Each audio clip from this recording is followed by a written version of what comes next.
Y'all, I'm back.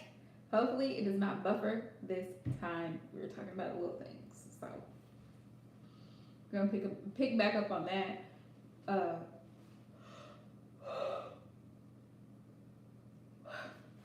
I'm gonna give y'all a hot minute to hop in because I had to end the first live because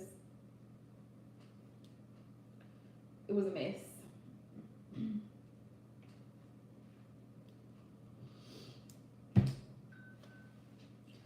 Yay! Great, great, great. Yeah, if you're new, please make sure you like and subscribe. Hit that thumbs up, right? And don't forget to hit that notification bell.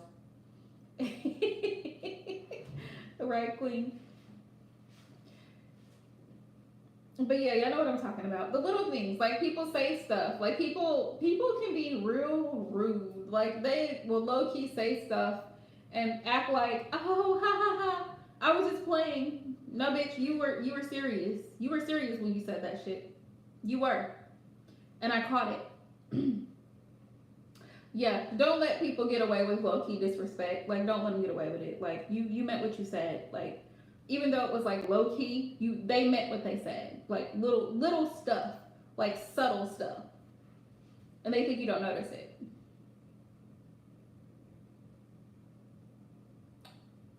So, with that being said, going into self awareness, you know, and I always say this a lot in my live streams. I don't know how many people have noticed it, but before you can love somebody else, you have to love self. Hey, and love, welcome back. You have to love self before you can love anybody else. Self is like number one, top priority. Um, People ask me all the time, well, should I reach out? Should I do this? Should I do that? Blah blah blah. And even in situations where maybe you were wrong, maybe you did make a mistake, maybe you said something to piss somebody off or push somebody away. Of course, reconciliation is necessary. Making amends and that type thing. But at the end of the day, you can't force people. You can't even if I'm wrong, like I can't. If I did something to M or I said something to her, I can't force M to forgive me, if that makes sense. You know what I mean? Like people get so hung up on what other people think or how they feel that it's like please don't chase somebody down. Like you're trying to do the right thing. You reached out to this person. You've done all you can do. If you've done all you can do now is you. You are aware of self. The fact that some people, especially those of us who are empaths, I like to identify myself as an empath because I'm very sensitive to other people, right? I can pick it up. But if you are loving enough and humble enough to apologize to someone for doing something wrong or making a mistake or whatever the case is, right? You are aware of self. You're very aware of self. You're aware of your reaction to things because sometimes we're human. We make mistakes, right? So, if we make a mistake or we do something wrong, the moral thing to do would be to make it right, to make amends. But sometimes people who are not in a healed energy, and even it doesn't matter if it's an intimate relationship like boyfriend, girlfriend, husband, wife, or if it's like a friendship, because sometimes friendship, I don't know if y'all have ever experienced this, but sometimes like I don't even know if you could call it a breakup, but I'm gonna say breakups with friends can be worse than an actual relationship. Like, have y'all ever experienced that? Like, where it actually hurts you more to not be friends with someone than it did to actually end a relationship with somebody? Like, that's crazy, but it happens, right? But some people who are not healed and who are not aware of self. Hey Kelly, welcome back, love. Will be in this arrogant energy of like not wanting to forgive you. Isn't that crazy? Like I'm over here asking for an apology. Like I'm like, I will fix the situation. If I mess something up, I'll get you another one. Like, I'm really sorry about what happened. And this person is like, I'm not talking to you. I don't want to talk to you. I don't want to talk about it. Okay, we'll stay over there because I've tried. I'm going to do all that I can do. That's it. Right? That's all I can do. You can only do what you can do. So, don't that to say, when you are fully aware of self, don't stress yourself over what somebody else is feeling. Their feelings, their emotions, their situations are theirs. Like my great friend Casey told me, like one time she's like, if it's not your energy and it's not a positive energy, give it back, release it.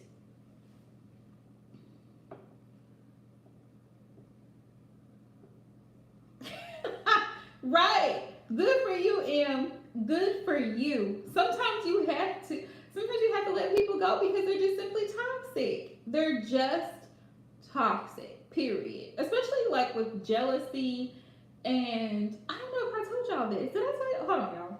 See, now it's tea time. It's tea time. Hold on. Gotta drink a little water.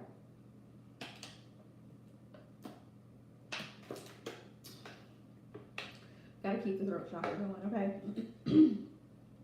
But when I first started tarot, right, Aisha, right. When I first started reading tarot, there was someone who, she had subscribed to my channel.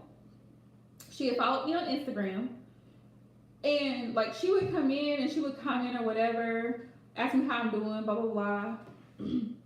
Sent me some products or whatever to try of hers, because she was, you know, she's also a reader, and she was on Facebook and whatnot, and all of a sudden, nothing. All of a sudden, all this time she would DM me on Instagram or whatever, and all of a sudden, nothing. Well, one day I was scrolling through YouTube, right, and I could tell that she like after over a period of time, she wouldn't interact in the live stream. Like she would just come in to watch, and I could just see that she was just watching. And then all of a sudden, she eventually faded off the channel. Like I haven't seen her in like probably since last year, 2020, because we done with that. But she would come in, and then next thing I know, I'm scrolling through YouTube, and I see that she has on her channel girls chat. Y'all remember when I started doing girls chat on my channel? And I'm like, really? Like, did this just happen? Like, did somebody just bite my style? Like, I mean, I'm cool with it, but I'm like, did this really just happen? Like, did somebody just come in to like pry, steal an idea, and walk away? Like, it kind of made me feel some type of way, but I was just like, read, woosah, because I was like, right, and I was like, but it's the audacity for me, because I was like, how you gonna sit here and act like you're such a supporter, subscribe, and, you know, message me, like literally we had full-blown conversations, and then just disappear. Next thing I know, you're implementing my idea on your channel, boo. Why? Like, make it make sense. Make it make sense. And so that experience really, really taught me, like, be aware. Be aware. One, of who you allow in your energy, but, you know. Right, exactly, Em, exactly. And I'm just like, be aware who you allow in your energy, because everybody is not for you. Everybody is not for you. And it's just like, I mean, I have no problem with it, but it's like, damn, wait, no goodbye, no, you know, it was nice knowing you, nothing. And not only that, but I actually purchased products from this woman. Like, I actually bought some stuff from her, and she was low-key bothered by the fact that, well, it's not my problem that she didn't have a PayPal account, because I didn't cash app it to her. And I just felt like that was funny, because I really don't like. Exactly, and it really does. It makes me very like scrutinize who I have conversations with. Not to mention that I've had a moderator go back, who is no longer on my channel, go back and try to tell other moderators on my channel that I show favoritism, that this, that, and the third. She feels like she's ousted and I shouldn't have banned her from the channel, blah, blah, blah, right? It's like, It's the audacity for me. When you are blatantly on my channel, disrespecting people, putting yourself above everybody else, being arrogant, but you want to sit here and make out like I'm the problem. Like, tell me why. It's little things like that. People that will smile in your face and go behind your back and act like you're the most horrible person in the world when you've given them exactly when, crybaby. Like, act like you're the most horrible person in the world when you've given them opportunity after opportunity to get it together, to be what they were supposed to be in the first place. And it's just like, or just giving them an opportunity to be a sub or a viewer on the channel. Like, you come in, you I would say fellowship, socialize with everybody in the live stream, in the chat, and then you disappear. You follow me on Instagram, you DM me, and then you disappear.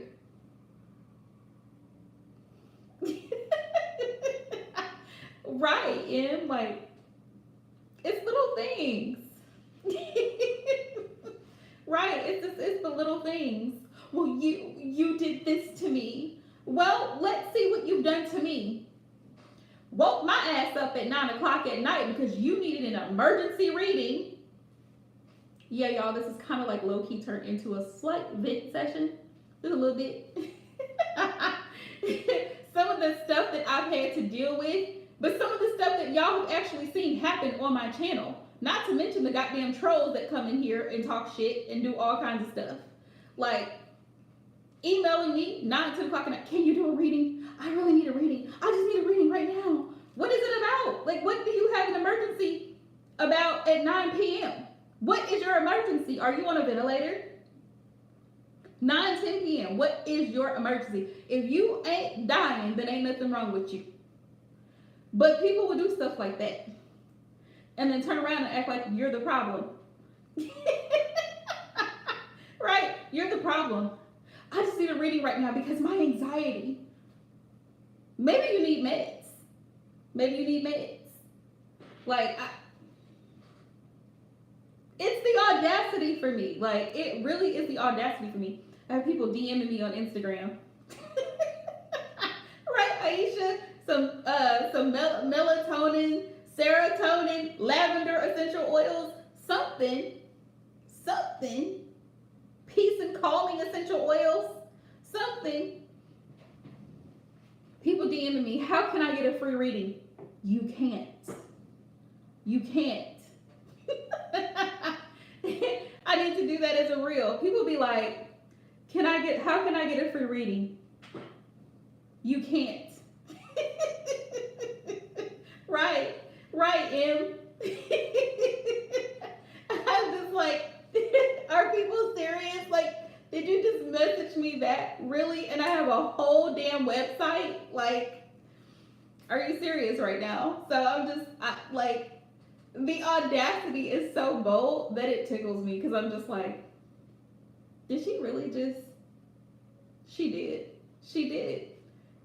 And so now she thinks I'm dumb. Like, I don't see what she's doing. Oh, well, I was just wondering about your services. Check the link in my bio, down in my description box. Go check it out. Go book at my website. That's what it's for. Like,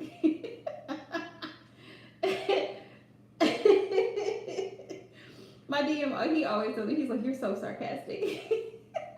I was like, because people come up with the dumbest shit to say. Like, well, like what do you charge? It's on the website. It's right there. The prices are all listed right there. What kind of readings do you do? It's all right there. Like, what are the times? What are your availabilities? You have to pick a date whenever you book a reading with me. For those who are new, who are watching, whenever you book a reading, you're fine, Kelly Love. Welcome back. Whenever you book a reading, you pick a date, and it gives you a time slot when I'm available. It actually gives you it provides you a time. And my times are like 30-minute increments. So it'll say book reading with Aquarian Empress Tarot, general reading / consultation on March the 26th, 6:30 p.m. because I don't do readings before 5 p.m. 6:30 p.m., 7 p.m., 7:30 p.m., 8, 8:30 p.m., 9, we're done. That's it. It's my availability. Because I work a full-time job from 8 in the morning till 5 at night. I'm up at 6 in the morning till 6 at night.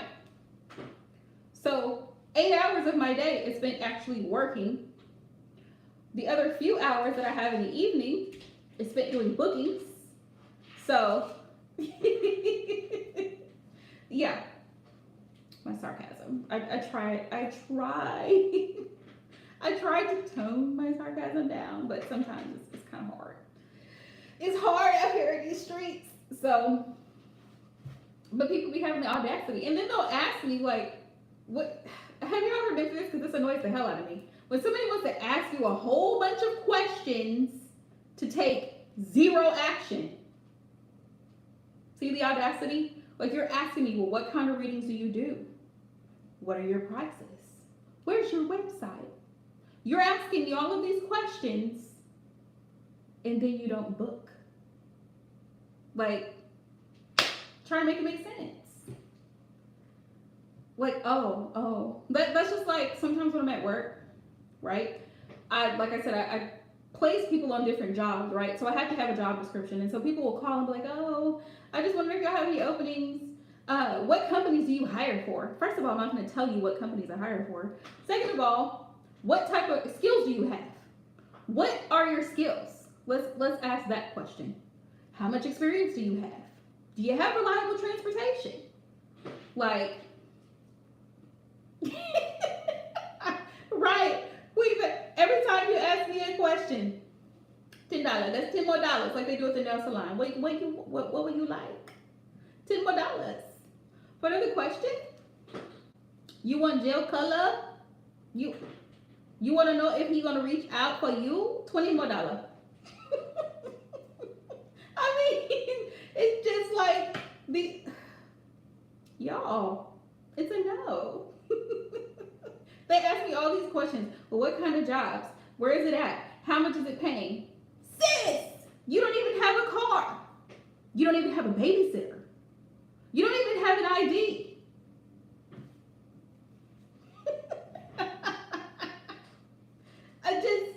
I try to understand people, and I can't. Every day is just like it gets like people make 0 cents. 0 cents. Case in point, y'all. Case in point. Real life, real shit. I had a person that was supposed to be at a job. His shift started at 7 a.m. Okay? Listen to these details. His shift started at 7 a.m. this morning. Yes, the drama is coming. We don't hear from him. We don't see him. Supervisor texts me, says, hey, Jackie, so-and-so didn't come in this morning. Y'all see my face.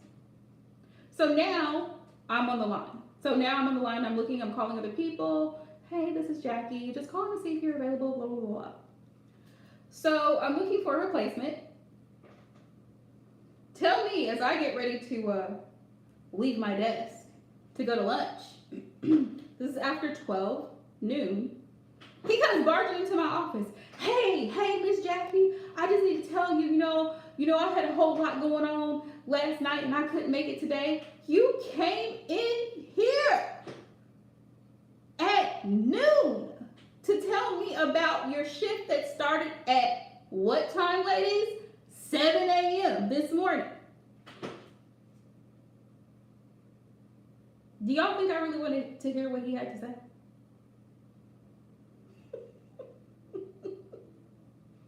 So I'm just looking at him at this point.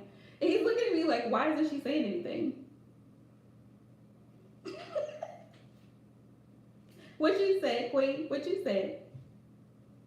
Those are the most the drama. The drama. And then hold on, y'all.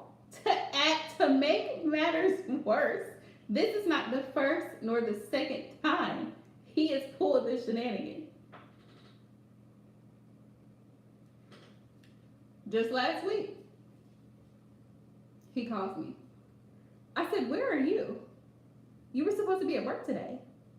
Well, I woke up late. My alarm went off. I was just having a rough time. I just wasn't really feeling it today.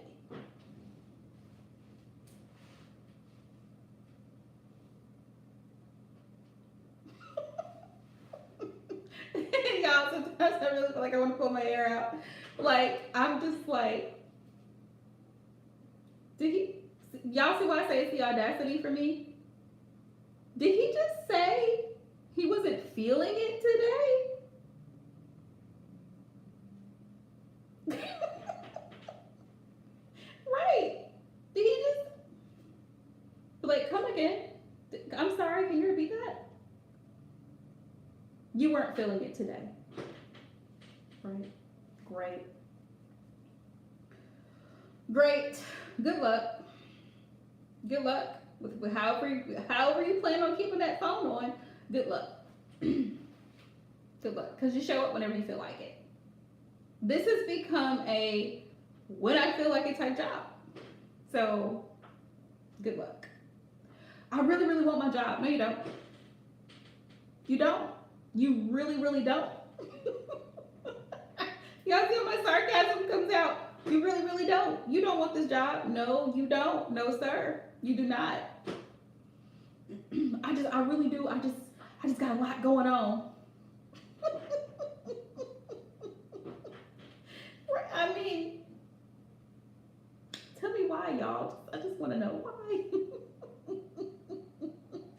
Exactly, Kelly. You only want the money, but the money is contingent upon you showing up. You have one job. Show up. Show up. He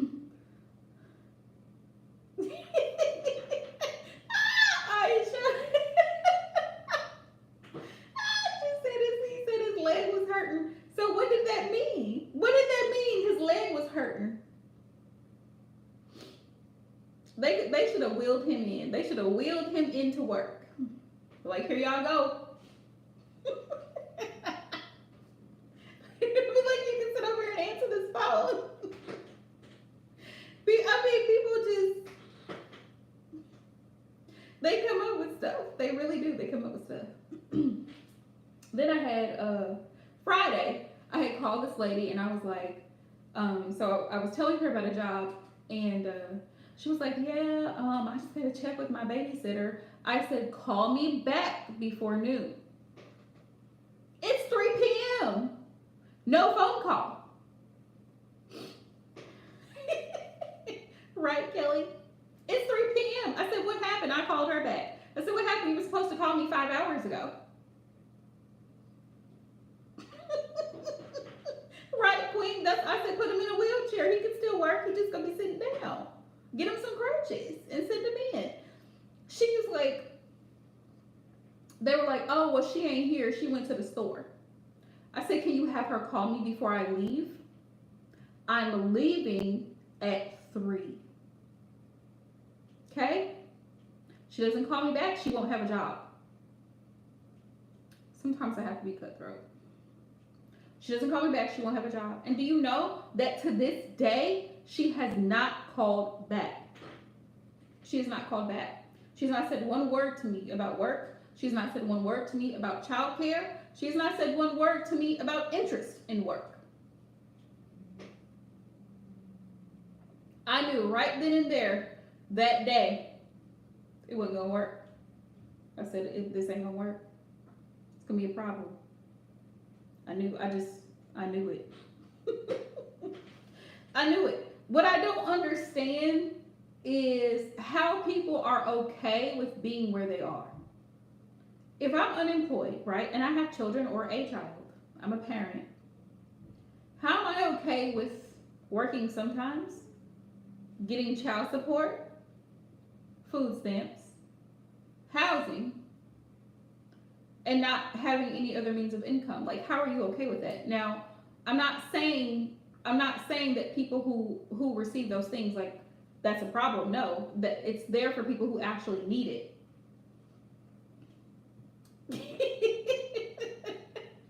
Yeah, queen. It's there. I mean, it's there for people who need it, but you always have those people who abuse the system. Oh yeah, that's what I'm talking about, Aisha. WIC, welfare, the whole thing, housing, all of it, and they get child support. So you mean to tell me, because I work two jobs, I work a weekend job, I have a full-time job, I do this, I, um, I have my website for bookings, I'm setting up my cosmetic line, and I'm taking other courses. That's what I'm saying, Aisha. The thing is, the state where I live in, the state of Missouri, makes it so easy for people. Here's the crazy part, right? Here, let me tell you how twisted this is, right?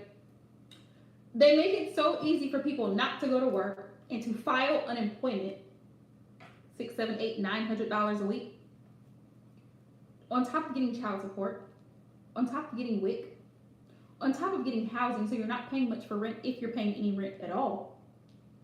They help people pay their electric bills. Who's paying for that? People who are working, people who have bills. Well, I'm adding in child support, Aisha, because child support is actually cash. But outside of child support, how are you sustaining a family on just solely off of food stamps, welfare, WIC, housing? How are you doing it? Explain it to me. I don't have children, so everything is cash. I don't have that issue. I don't have child support, nothing. Wealth, nothing. Nada, nothing. So it's hard for me sometimes as a single woman with a bunny to do what I need to do. So how are you making it work off of just those things? You're not working. You're not working. So how? Like, how are you sustaining things? Like, because there's things that like you have to have cash. Laundry detergent, soap, makeup, that stuff, actually you have to have cash for that. So I'm trying to, like, I'm a logical person, so I'm trying to make it make sense. Like, how do people survive off of that? Like, that's not even bare minimum to me. That's not even bare minimum to me, but I'm a high maintenance person. So I like my makeup. I like to wear nice clothes. I like to have my nails done. That costs money. So I can't use food stamps to get my nails done. I can't use food stamps to go buy my clothes. I can't use food stamps to put gas in my car. Like, I'm trying to understand. Food stamps won't pay my cable and internet bill. Like, I'm trying to understand how people are okay with that. Like, how are you okay with just being on the system?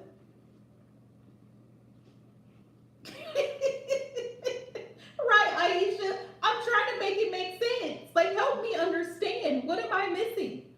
And they usually do get child support because they usually do have kids, is what I'm saying. Like, if you have a kid, if you have a child, or you're pregnant or may become pregnant, as the commercials say, they're more than likely to help you. Oh, here, go over here, you can get food over here. Go over here, we'll help you get assistance here. We'll help pay your rent. We'll help pay your light bill. Somebody who's working, oh, sorry, you make too much money. We can't help you. Sorry, we can't. Make it make sense. So you mean to tell me because I don't have kids or I'm not pregnant that I don't have bills? Is that what you're trying to tell me? That I don't have needs? Like, like, I'm trying to make it make sense, because, like, it doesn't make sense. Does it make sense? And so I'm paying for, because I'm working the jobs that I work, you are taking, the government is deducting state and federal taxes from my check. So where is that going? Who is that going to? What am I funding? Oh, the ones who like to use the system, who don't work? The ones who only call in because their PO told them to call in and act like you need a job? I'm just saying. The ones that have 5, 6, 7, 8 kids and they get child support and they're on housing and they get food stamps. It's unfair. Like, I feel like it's unfair to people who work. because they don't have any other obligation. They don't have any other obligation. So I'm trying to make it make sense. I'm trying to make it make sense. Like, I feel like, you know what? You know what? If I ever need food, I should just be able to run down to somebody's house and get some. Because I'm paying for it. I'm paying for your housing. Because they're not charging you because you got kids, but I don't. Guess what? You can give me something to give me something to eat. What you don't with shopping, give me something to eat. Because I'm paying for it. That's how I feel. Like, make it make sense. So it's easy for her to do very little, almost nothing at all, because she has kids. Like, how, like the system, the way it's set up. Right, and the way the system is structured, it's like you have a person who's doing well and you take from them. You have a person who's doing nothing at all. Nothing at all. She doesn't pay anything, nor is she obligated to work because she has a whole bunch of damn kids. And she's getting child support based off of the father's income. Sometimes child support can be in the thousands, depending on how much money that man makes. It depends on how well he's doing. It could be hundreds of dollars. It could be thousands of dollars. It could be very little, just depending on how much he makes. He's got a good job. It just depends, right? So she really doesn't have to do much. That's probably how she gets her hair and nails done, because that's cash. Can't use food stamps or WIC for cash items. Can't do that. And then these people, they smoke cigarettes. They smoke cigarettes and drink. So I'm trying to figure out, how are you getting food stamps? Make it make sense. How are you able to afford cigarettes and beer and you don't work? No, that one is a doozy for me, because I've been trying to figure that out. How you got cigarettes and beer and you don't work? I'm still trying to figure it out, y'all. And somebody, y'all gonna laugh. One day, a dude told me, he was like, well, you know, I just mow a couple lawns sometimes and people will pay me cash. Yep, that's all I gotta do is just mow me a couple of lawns and just go and get my beer and my cigarettes, and, you know, I'm good. I'm good for the week. I don't need anything. So you all right with that? And you dirty, on top of being dirty. You okay with it? Like, I try to understand. Like, I'm trying to make it make sense. Yeah, I mowed a couple lawns here and there. I had a couple of odd jobs. I had a couple of side jobs. But, you know, as long as I got my beer, I'm all right. Got a little money to put in the truck. But you're not consistently working. Like sometimes I think something's missing. Something's missing. Like, you're not consistently working. You may work here and there a few days. You may do some odd stuff. Install a window. Cut some grass. $30 here. $40 there. Like, I'm trying to, like, understanding people. It's like a puzzle. Like, trying to understand people, their thought process. Like, what made you, right, Queen? It's just like the system is automatically in favor of mothers, because there are a lot of really, really good fathers out there that could actually have their children, but they don't, because the courts automatically rule in favor of mothers. And the mother, she can be strung out, she can be horrible, and they'll be like, oh well, she has a job, so we're gonna leave all 5 kids with the mother. Really, her grandmother keeps them. Really, her grandmother keeps them. But she has a job. We know she's a crackhead. We know that she can never be found. We know she's abusive, but she's their mother, and we're gonna go ahead and award her custody because she is working. She doesn't know the first damn thing about taking care of kids, but we'll go ahead and award her. Now, the father has been consistently working. He has visitation. He goes to see the kids. He buys the kids things that they need. He's there. He's a part of the children's life. He wants to be a part of the children's life, but she tells him no. well, here's Missouri for you. The state says, well, she's the mom, so, no, check this out. This is how really backwards this is. So y'all rule in favor of the woman in this situation with kids. Let's flip this around for a second. In the state of Missouri, and this is facts, you can look it up, you can Google it, whatever you want to do. If a woman files a restraining order or a domestic violence, complaint against a man, what happens? In the state of Missouri, she's like 50%, actually higher than that. More times likely to die at the hands of her abuser because she can only have like a restraining order if his crime it constitutes them having a restraining order, right? If he violates the restraining order, then he can be picked up. But he already has a history of violence. He's already hit her. He's already done certain things, and they're like, oh, well, you have to do this or you have to do that. So protecting women in that type of essence is like, it's harder for you to actually, I can't tell you the number of women who died because the system didn't take it seriously. She filed a complaint, she filed several complaints, she filed a restraining order, but we're not taking that seriously. But you will give her food stamps for having kids with the guy that does this to her. You'll give her housing for having kids with the guy that does this to her. But you don't take her life seriously? Make it make sense. So she goes to file a restraining order against someone who's very, very abusive and possibly capable of murder. Well, they get into fights sometimes. It's a disagreement. How many times?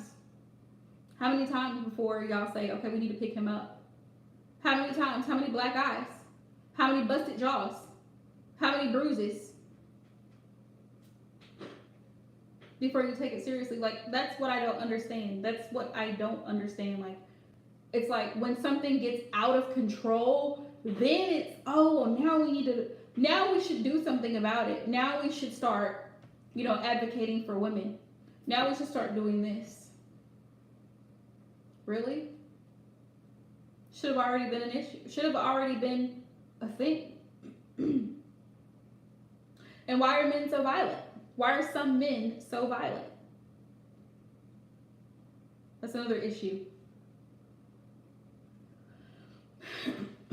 Exactly, Aisha. It's like, oh, so now we're going to take it seriously. I literally was just watching, I don't know if y'all seen this. It's very recent. Have y'all seen the news article about the guy in Chicago that shot his son's mother 11 times? She survived the shooting. She was a postal worker in Chicago, Illinois. She survived the shooting. Right after he did it, he shot her. Her grandmother was in the car, and I think her uncle was in the car. They got shot as well. The little boy was fine. But he shot her 11 times. That tells me his intention was to kill her. Now, mind you, there was a history of domestic violence between the two of them. Like, she tried to get away from him. She moved. She was doing better. He resurfaced. She had reported his behavior to the police several times. Again, do we care? I don't know. It's kind of looking like not. But then she gets shot 11 times. That woman could have died. She could have died. She survived it. So here we go with the audacity. So then after he does that, like literally like an hour or so later after he does what he did, this man went live and talked about what he did. It was basically telling everybody it's over for him.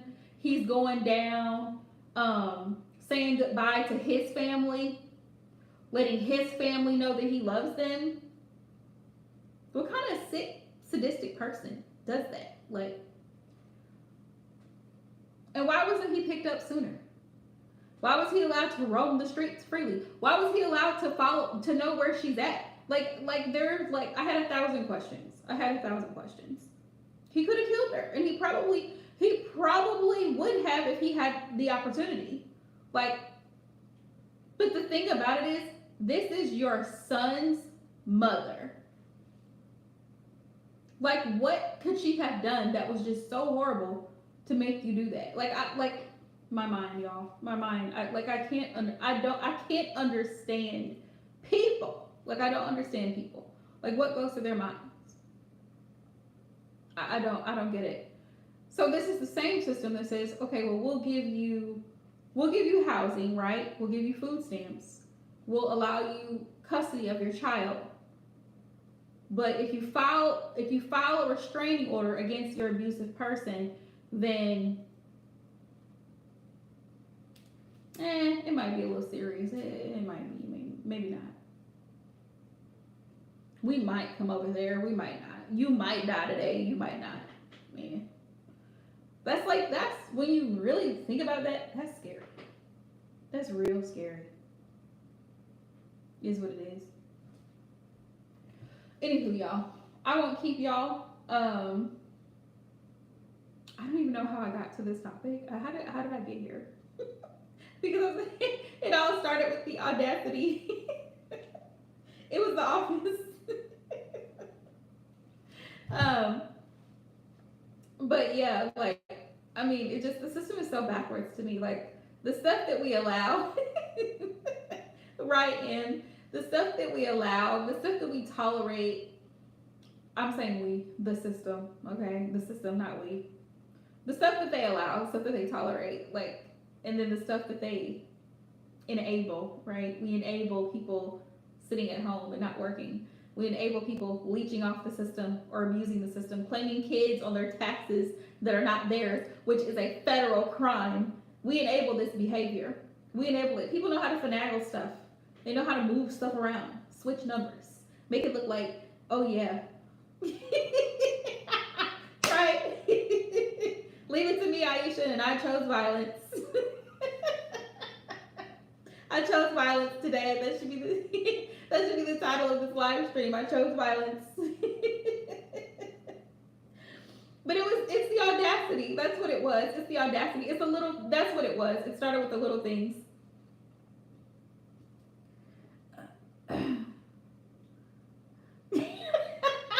Right, Queen? Who says that?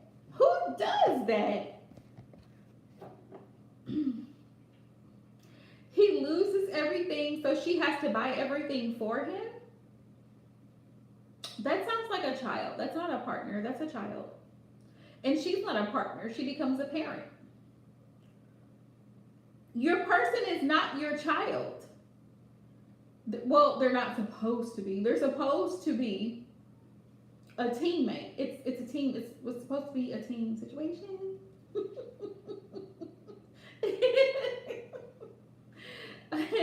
Oh, I'm glad you enjoy it. And like I started, I think before you hopped in. You know, it reminds me of that other YouTuber that was killed by her boyfriend. They found her in the trunk of her car that he was driving. Right? It was a sad situation. It was a sad situation. What happened to her? She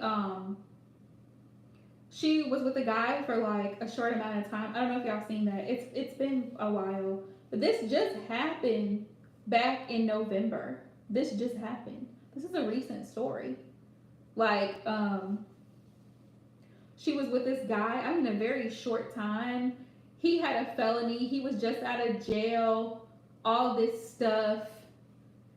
She was doing well for herself, her YouTube channel. What is her name? I'm trying to think of her name. It starts with a B.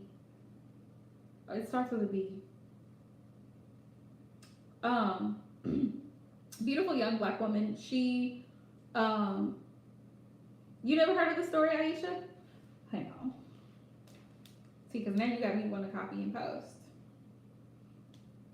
Let's see. No, he was little, Queen. He was little. He was tiny. He was light skinned with hazel eyes.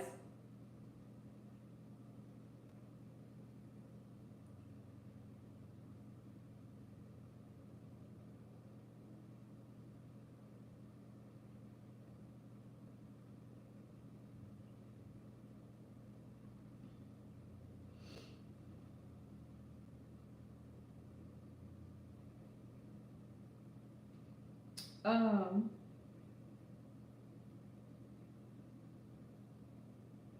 y'all, I can't think of this girl's name.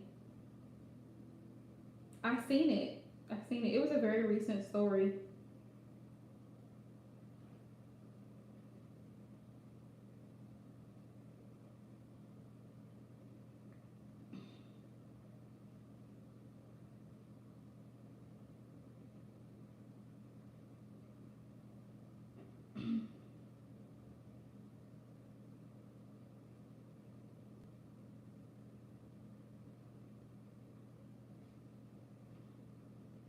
Hang on, I'm gonna find it.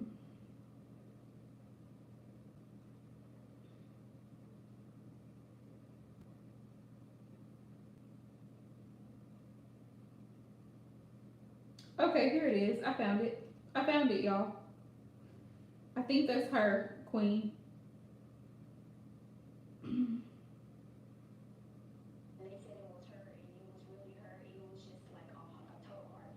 Yep, Brianna Johnson. Yeah, that was her in Houston. She's from Houston, Texas.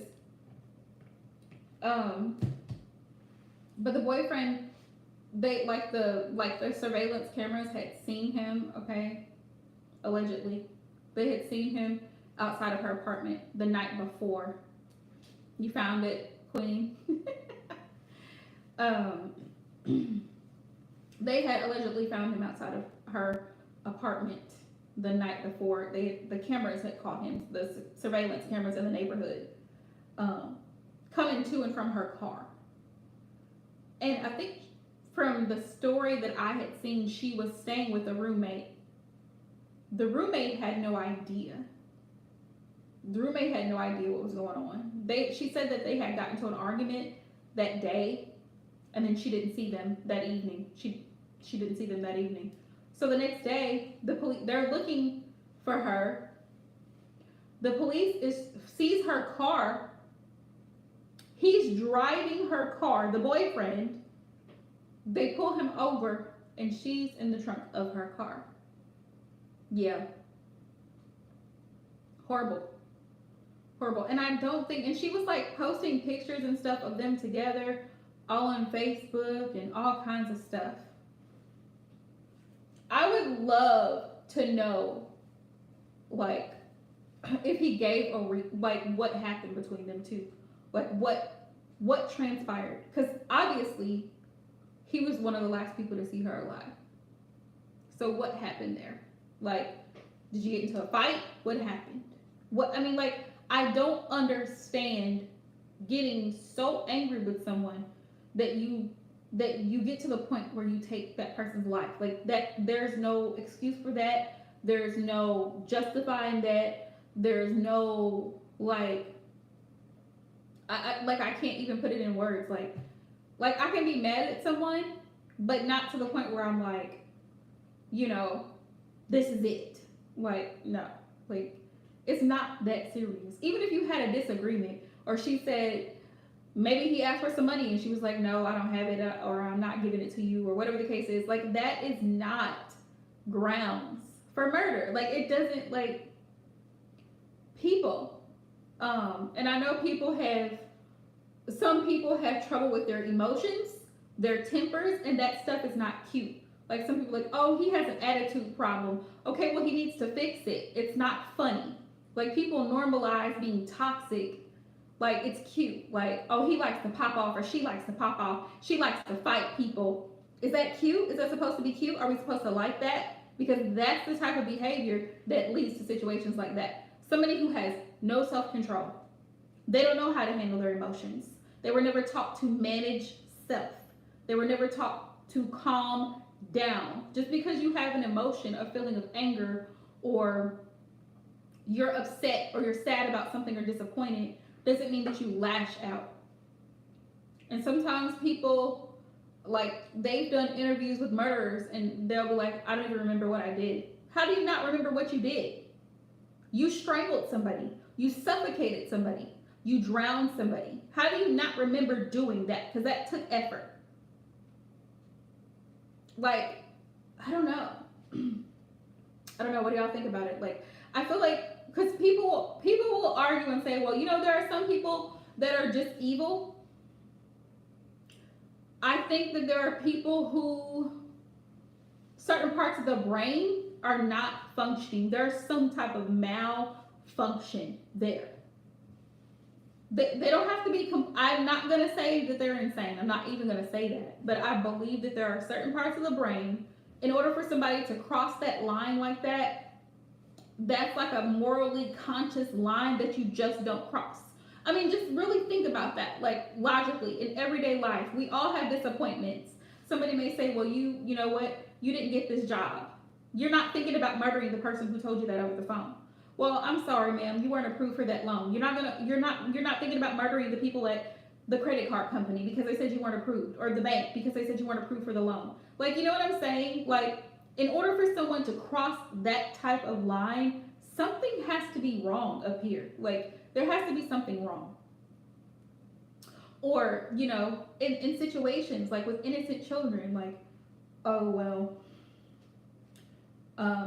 I'm attracted to 9-year-olds. What? You're attracted to a 9-year-old, a 7-year-old? How? Nothing has developed. That, Aisha, that. How are you attracted to a child? No, Queen, I didn't. Sleepwalking? Sleepwalking? Okay. I'm disturbed. Like, how, like, you know what I mean? Like, some stuff, they're just, something's not right. Because a normal person doesn't do stuff like that.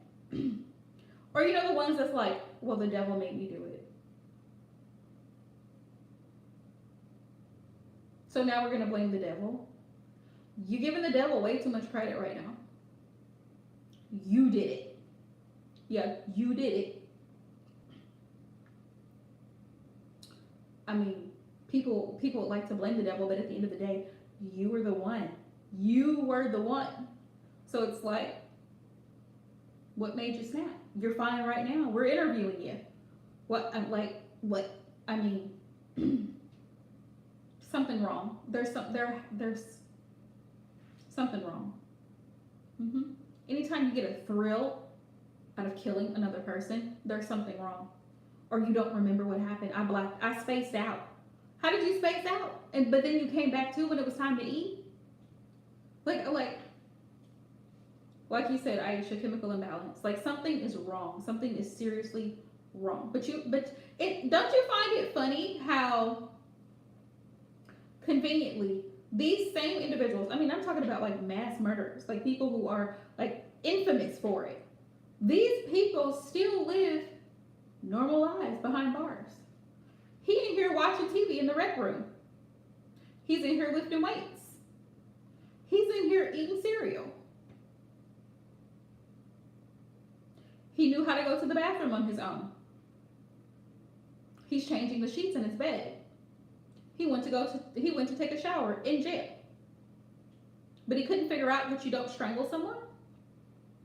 You don't stab someone. Oh, he's insane. Is he? Is he insane?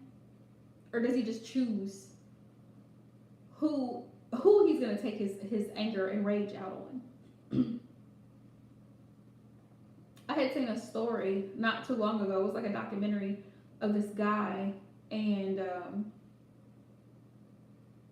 he was in a relationship with this woman for a while. She was a young woman, pretty young woman, from New York, and he killed her.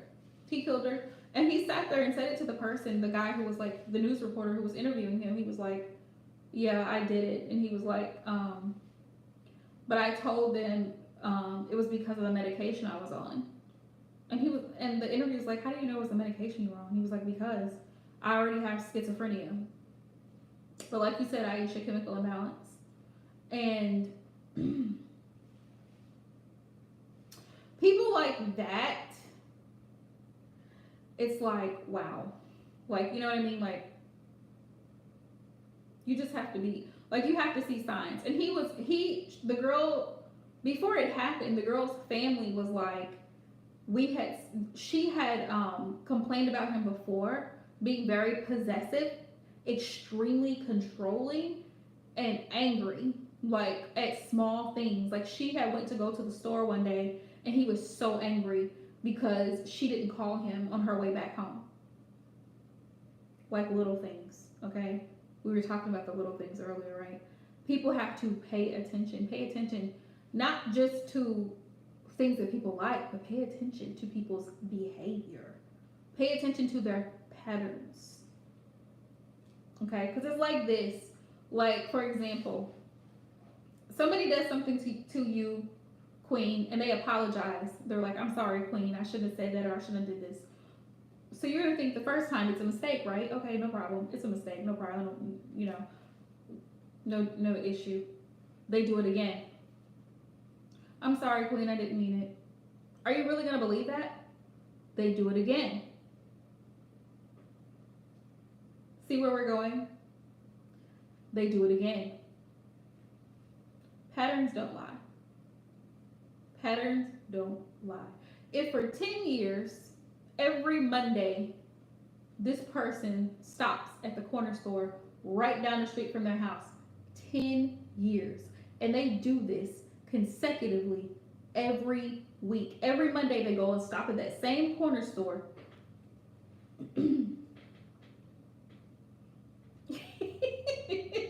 That's their pattern of behavior. Well, exactly, Queen. And that's the thing. That's the thing. Because, like, earlier today on, which is funny because y'all know I had this talk about twin flame soulmates, the labels and all that, right? Because y'all know I'm here for it. All of a sudden now, I keep seeing these people on Instagram keep talking about twin flames, twin flames, twin flames. So, people, I think, Aisha, to answer your question, people tend to attract crazy. I don't think it's on purpose. And like you were saying, the chemical imbalance, I think crazy is like, there's illness.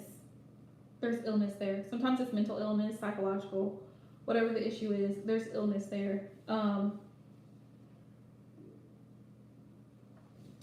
And I don't think it's a purposeful thing, but I think people who are not well, if that makes sense, usually gravitate towards people who are well.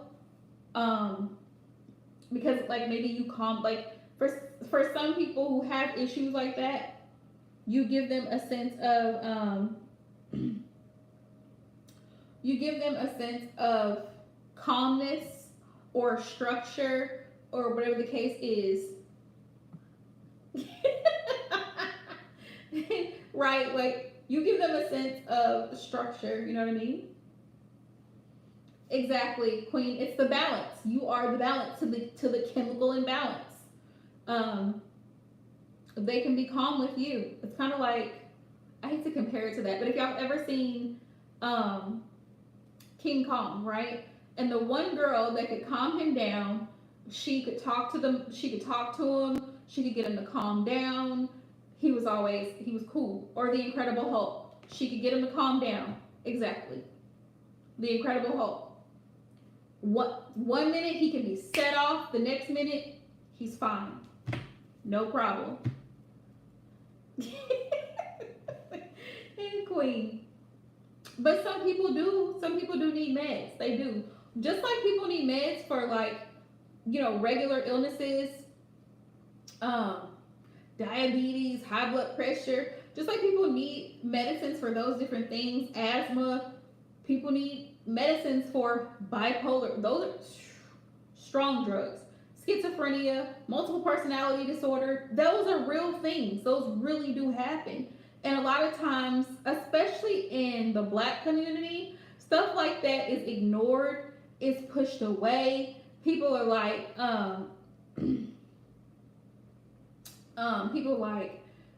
people don't like to acknowledge mental illness, especially in the Black community. And it's sad because people think, oh, she's just playing dumb. No, he's not playing. She's not playing. There's something wrong. You need to go get them checked out.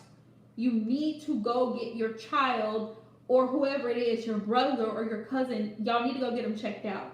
There's something wrong here. Or we just gonna take them to the church and they're gonna cast it out. He has a mental disorder. Why are we talking about demons? He has a mental disorder. Take him to the doctor. I don't know why that is, but a lot of people, a lot of parents, especially in the Black community, like to ignore mental illness. Oh, you're not depressed. You're fine. You're just acting. You're just acting. No, she's not acting. She's seriously depressed. And if you don't get help, she could harm herself or she could harm someone else.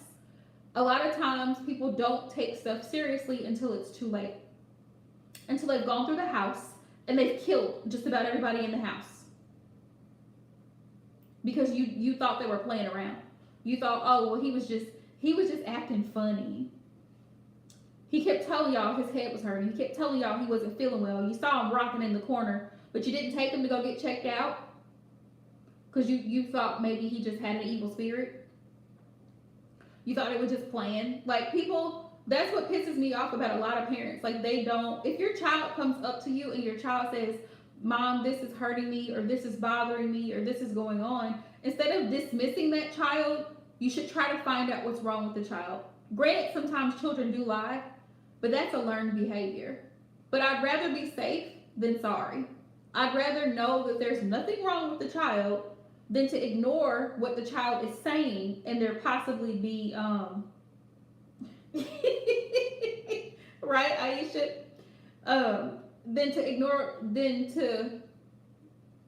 Y'all know what I'm trying to say. I'd rather be safe and go and get the child checked out in case there is something wrong than to ignore the signs and something happen. It does, Queen. It all goes back to home. It all goes back to home.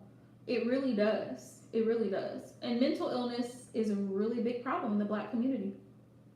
People like to deny it. Why do y'all think that a lot of Black men are the ones out here committing, like, killing Black women?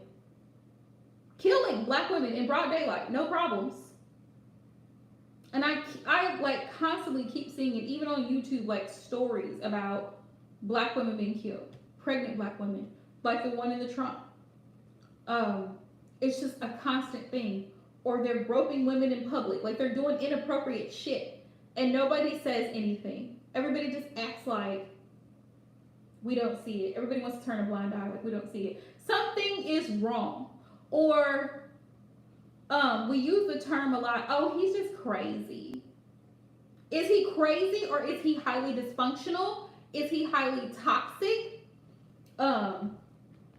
He says stuff like, he don't want me to be with nobody else. He don't want me to be with nobody else. Or he literally will drag me out of the car if I don't get out. Or he'll come and literally drag me and get me in the car. If he finds me somewhere, he'll come and get me. He'll lock me out of the house. If he finds out that I'm doing, that I'm out with friends or something, or I'm out too late, he'll lock me out of the house. Like, these forms of abuse, they're not normal and they're not okay. Like, something is wrong. Something is wrong, right? Or he gets angry about something stupid. Like, I just the other day, I seen a video where this Black guy killed his girlfriend because she wouldn't put cornrows in his daughter's hair. And she wouldn't cook him anything to eat. Where was this at? I think it was Tennessee. Something is wrong. Crazy's not cute.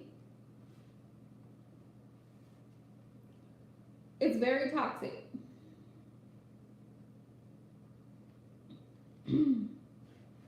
Where was it at? Hold on, I'm gonna tell y'all where I seen it. I'm gonna tell y'all where I seen it.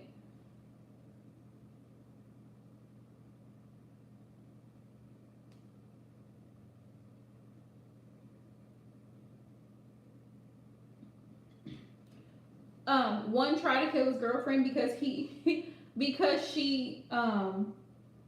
didn't give him her stimulus check. He tried to kill her. Um, one did kill one person and injure another one over the stimulus check. This is in, where is this at? Arkansas.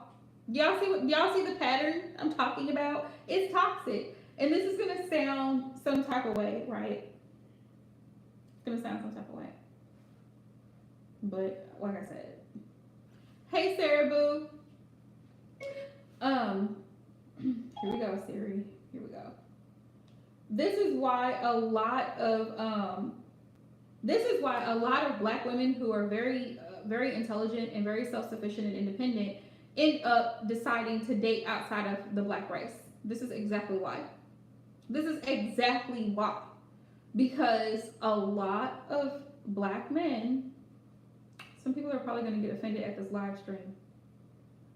A lot of black men carry a lot of toxic shit. They just do. Am I wrong? Y'all let me know. Am I wrong?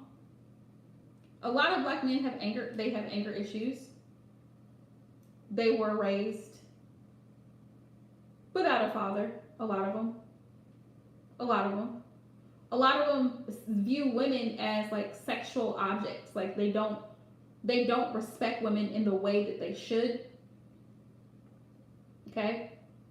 A lot of them are very violent and aggressive. For some reason, in the black community, boys are taught at a very young age to be aggressive, to be violent, to be very assertive. And if he cries, oh, he acted weak. He acts like a punk. He's weak. Why? Because he's crying. He's a little boy. He fell. Exactly, Aisha. He fell. How are you going to say that he's acting weak because he fell and he hurt his knee? He's a baby. Of course he's going to cry. There's nothing wrong with that. But men be like, get up. Stop that crying. Stop that crying. That's for girls. Girls do that crying. Don't do that crying. He can't cry because he hurt himself. So, let's fast forward another 15 years. Right? He couldn't cry when he was 5. Now he's 20. What do you think that did to him? So he has to hold his emotions in. He can't cry. If something hurts him, he can't cry. He can't express how he feels. Where do you think that goes? And what do you think he does with it?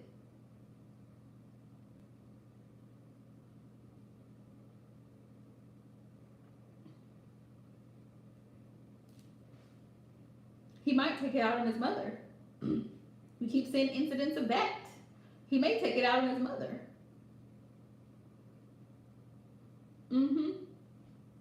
He may take it out on his mother.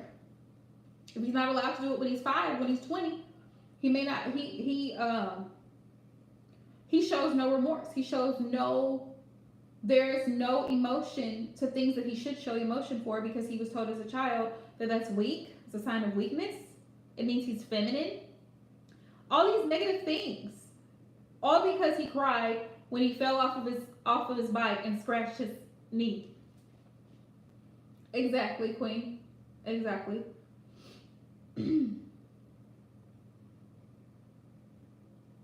All of that to say, which is why a lot of black women have stopped dating black men. I see where they're coming from. I definitely see where they're coming from. Because the pattern, right? Then we have the ones that pretend, right? We have those ones that all is well when it's not. It's like, who are you fooling?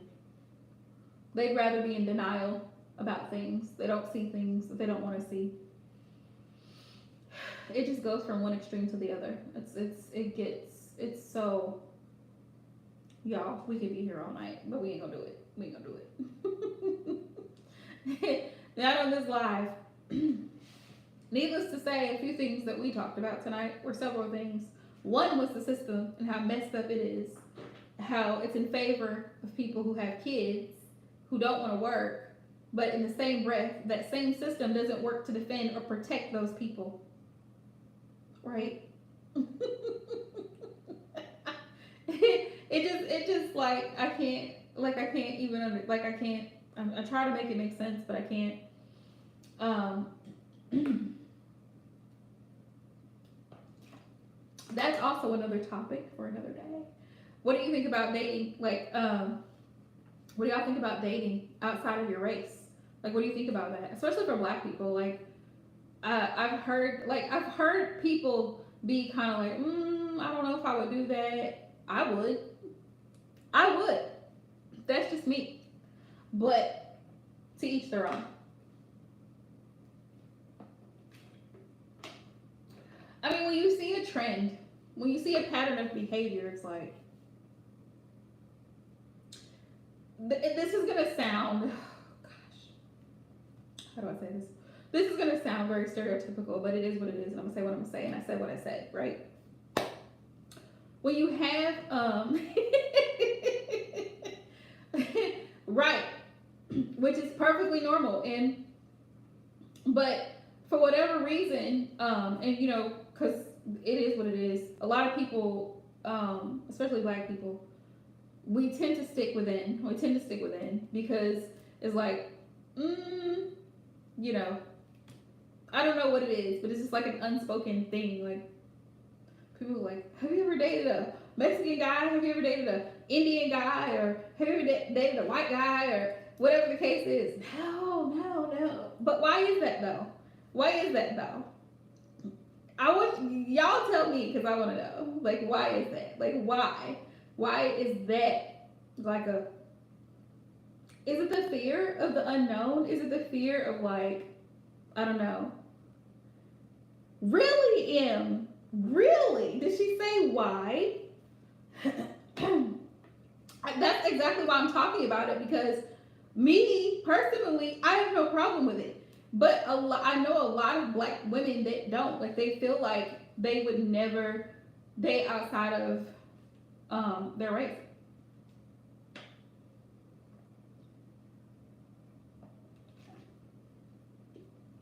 I can understand that. I can understand that. I can see that. That's a good point. That would be a good reason. But I still don't feel like it's a valid reason. Just because somebody doesn't get you culturally, culture can be explained. Like it can be explained. They may not understand. True, but at the end of the day, you're both people. So I mean, the goal is to coexist in harmony. Those are like the basic things of a connection. Like, you know what I mean? Like you two get together, you go out on dates, you eat together, you shop together, whatever, you spend time together. Like I don't know. Like I feel like that's an excuse.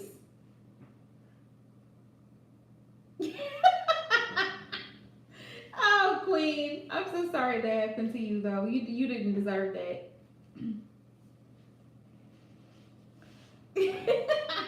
That's great, Em. That's great. Um, I've dated a Mexican guy before. Um, I've never dated a white guy, but I wouldn't be opposed to it. I would not be opposed to it. I've dated a Puerto Rican. Um, Never dated an Indian guy. But I mean, like, you know what I mean? Like, and that could have been a different time too, Queen. Like, how you are in high school and how you are when you get older as an adult, it's a totally different situation. But a lot of Black women I know, they're just like, oh no, oh no, oh no. But why? Why is that? And especially because I'm just gonna call a spade a spade, especially when you see a pattern.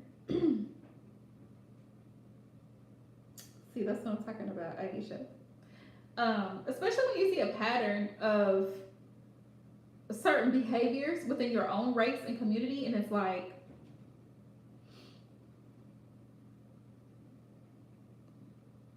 oh, that's so sweet, Em. That is so sweet, and he was actually understanding about it. But y'all know what I'm saying? Like you can express to somebody like cultural differences. That's like if I'm just speaking hypothetically, right? If I dated a white guy and he came to like a family barbecue or a family reunion and he's like, what is the electric slide? Like we could talk about that. Like I could explain that. People like, oh, okay. And y'all's potato salad tastes different. Y'all have everything up here. Yeah, we do. It's different, but I feel like culture can be explained. You know what I mean? Like we all get together, we're all dancing, talking, laughing, whatever the case is. That can be explained. Like that to me, that's not a reason to say I'm not going to give this person a chance because they're outside of my race. Like because culturally we're different. Or he's like, oh, so you have natural hair? Yes, I do. Is that an issue for you? No? Mm-mm. I mean, because I always put myself in the other person's shoes. Like, you like to wear your natural hair. Yeah. Or you don't wear your natural hair. You wear protective styles, whatever that is. But I feel like it can, you know what I mean? Like, I feel like if you're in any connection, things can be explained. That's why, to me, communication is like so critical. Because whether it's a Chinese person, exactly, and I'm the same way. Like, whether it's an Asian person or someone of Oriental descent, whether it's a Native American, whether it's an African American, whether it's Caucasian, like whatever person, you know what I mean?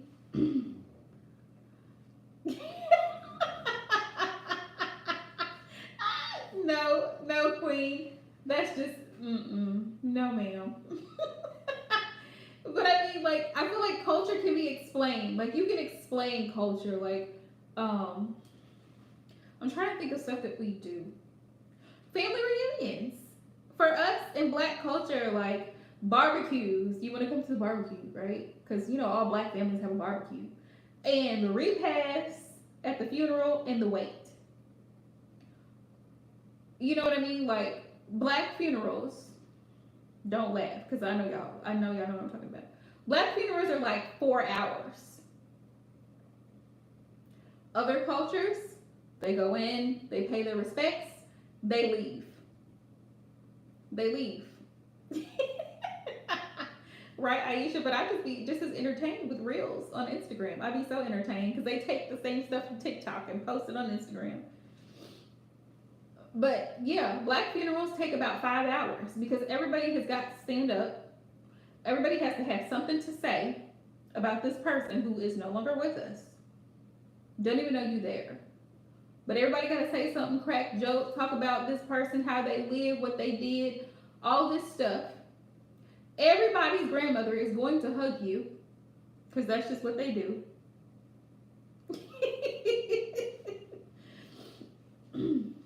Right, queen. Oh, wow, that's beautiful, Em. Oh, wow, Aisha. We eat. I never understood eating at the funeral. I never understood what that was about. I'm pretty sure it's a traditional practice, probably incorporated from some other culture. Yeah, it's a whole celebration. Like, somebody passed away in our family like a couple years ago, and there were people at the funeral that were not related at all. They were just there. And we were like, who are you? Who are you? They were just like, we knew him. I was like, okay, all right. I mean, you here, so you got to be related some kind of way. That's just like at black weddings. We are going to dance. I feel like black people, like culturally, we always find a way to dance. Wedding, or somebody gonna sing. It's either somebody dancing or somebody's gonna sing. Somebody's gonna sing. At the funeral, somebody may sing. The barbecue, there's gonna be music. There's gonna be dancing. The wedding, there's gonna be dancing. There's gonna be music. Somebody might sing. Like, it's the culture. You know what I mean? It's the culture. Some of the stuff that we eat, it's a part of the culture.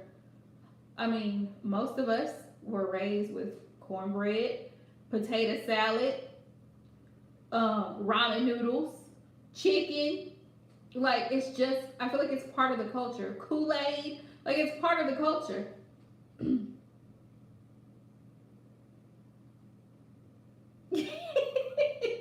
Right, Aisha? Like it's part of the culture.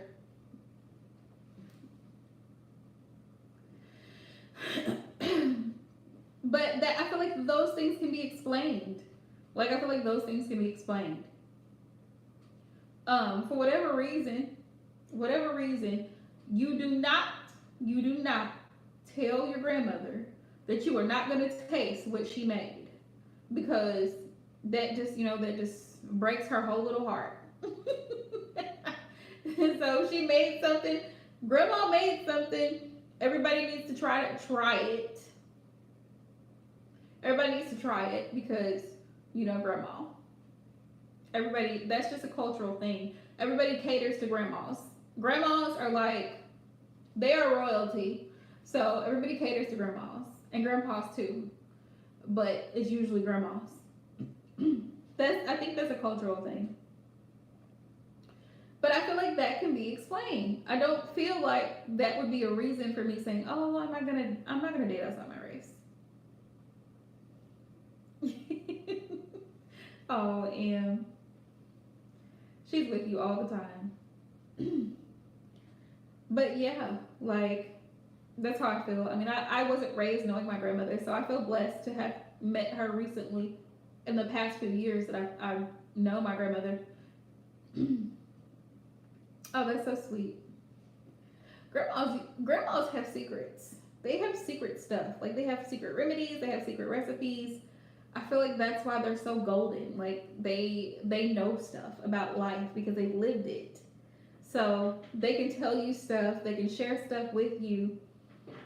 Yeah.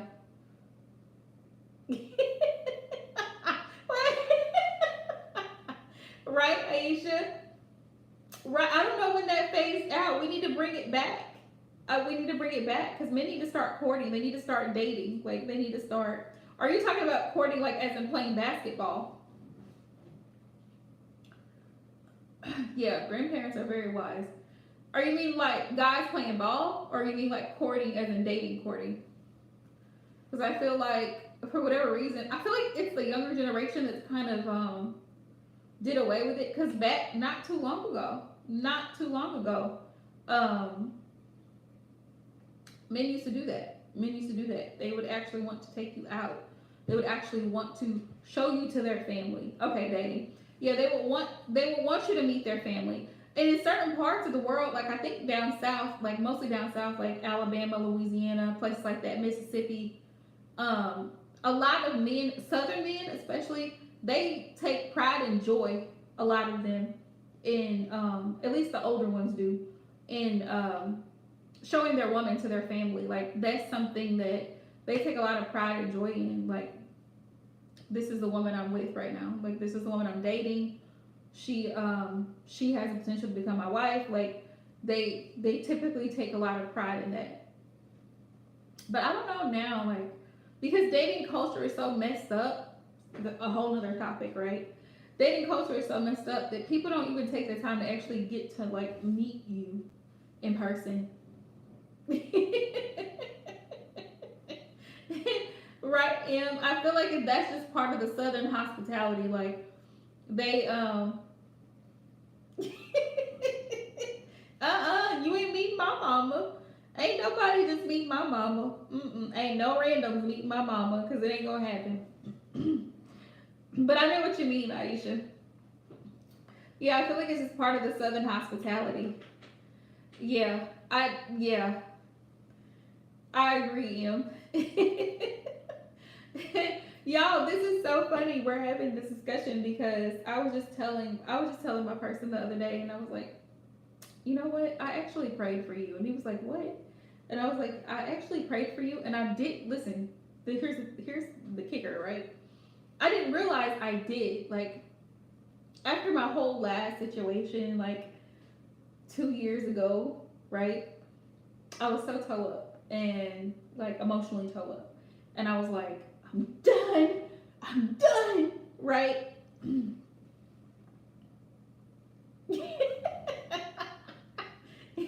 Right? Right, Em? She's mom. She's mom. So when I had first started getting into tarot like 3 years ago, and I started watching tarot and stuff, and then I started working on like manifesting and stuff like that, and just really working on myself. And I was like, Heavenly Father, please bless me with a man. Bless me with a Southern man, is what I said. I remember this like it was yesterday. I was like, bless me with a Southern man.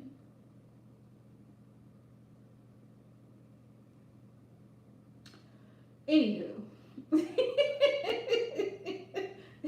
Fast forward 3 years later, the prayer got answered. So there goes divine timing, right?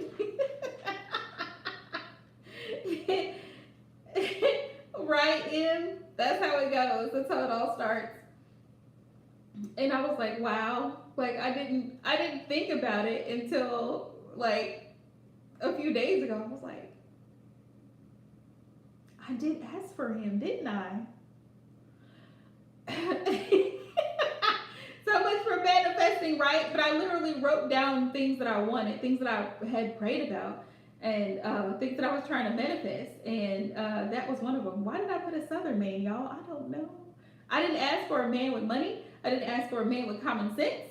I didn't ask for a man with a high education, a degree. I just simply asked for a Southern man. So, universe is like, okay, we see you. But yeah. Right? Aisha, right?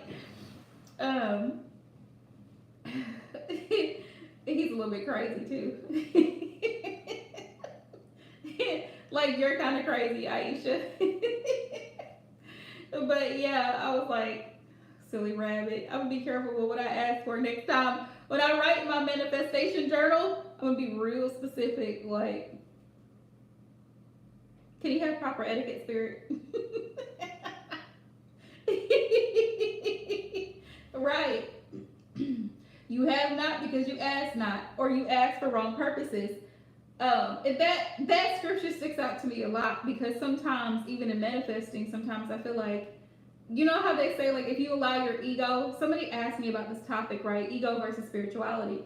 And sometimes I feel like in a spiritual sense, like we ask for things, but we ask for things with the wrong intent. And so it's like for selfish reasons or selfish gratification, or it's like the concept of people who are like, oh, can you cast a spell? Or what can I do to get him to come back to me? Or to get him to fall in love with me? It's like, why would I want to cast a spell on someone? If he don't like you, sis, he don't like you. I would really rather him come to you out of free will, not because I manipulated molecules in the universe to get him to come to you. Like, because it backfires is what it does. You know, you ask for a new car. Why? Exactly, Aisha. You ask for a new car. What do you need a new car for? You have a perfectly working car. Because you're greedy and you just want to have something new so you can flaunt it around. Like, do you see what I'm saying? Like, the ego, sometimes we get in our own way because we ask for things not from a pure place. It's simply because, well, you're internally, you're trying to compete with other people. Well, my neighbor just got a Mercedes Benz, so I think I'm gonna get me a Lexus, 2021 Lexus, right? Like what? Like they can afford that, and then you over here scraping up pennies to pay for the damn Lexus because you wanted to prove a point. Like you wanted to prove to people that you were capable of getting the Lexus, when nobody really cared anyway. You're the one paying the car note and the insurance, not them. But sometimes we try to manifest things that we don't need. That's just like manifesting a relationship. Set it and forget it. Like I always talk about, manifestation comes down to two things: intention, setting the intention, and the action. And the action sometimes is releasing. Once you've asked for it, you've scripted it, you've prayed about it, let it be. Because when it's time, that divine timing that we talk about a lot, it's going to come. Either it's going to come or it's going to come in a different form. It may not be the way that you want it to come, right? that relationship that you were trying to manifest and you were trying to ask about, it may be a man from a different culture. It may be someone that you would have never thought twice about. Like, may not be your type. Sometimes we get things, we ask for blessings. Well, I want blessings.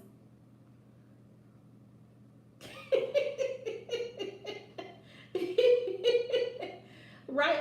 And, you know, it's like whatever they have to do to take care of their stuff, more power to them, right? I'm not asking for anything that I'm not willing to handle. I'm not capable of handling because I know I can't do it. But sometimes it's like before I open my mouth or before I take that pen to the paper, before I put that pen to the paper, what do I want? What am I working on? So I actually have in my journal right over here, I actually have a paper and I'm like, I'm thankful for things that I'm grateful for, manifestations that have actually come to fruition in my life. I'm thankful for this, and now I'm working on manifesting this. I'm trying to achieve this particular thing. and then it's the action that goes behind it. If I'm wanting to, for example, I want to have an extra $200 or $300 a month coming in, how am I doing it? What am I doing to bring that manifestation to life? How am I putting forth the effort and energy and time into doing it? That's just an example.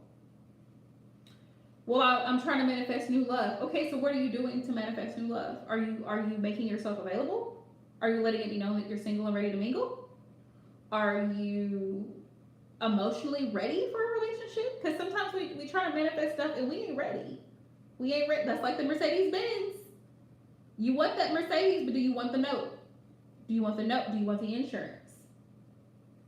It's like, be careful what you ask for because you just might get it. Well, I want a baby. I want a baby. Do you? Do you really want a baby? Is that what you really want? Because sometimes people think they want stuff. And then when they get it, it's like, I wasn't ready. I wasn't ready. I wasn't ready. Take it back. Spirit's like, nope. You asked for it. Here you go. You ain't getting a refund on this one.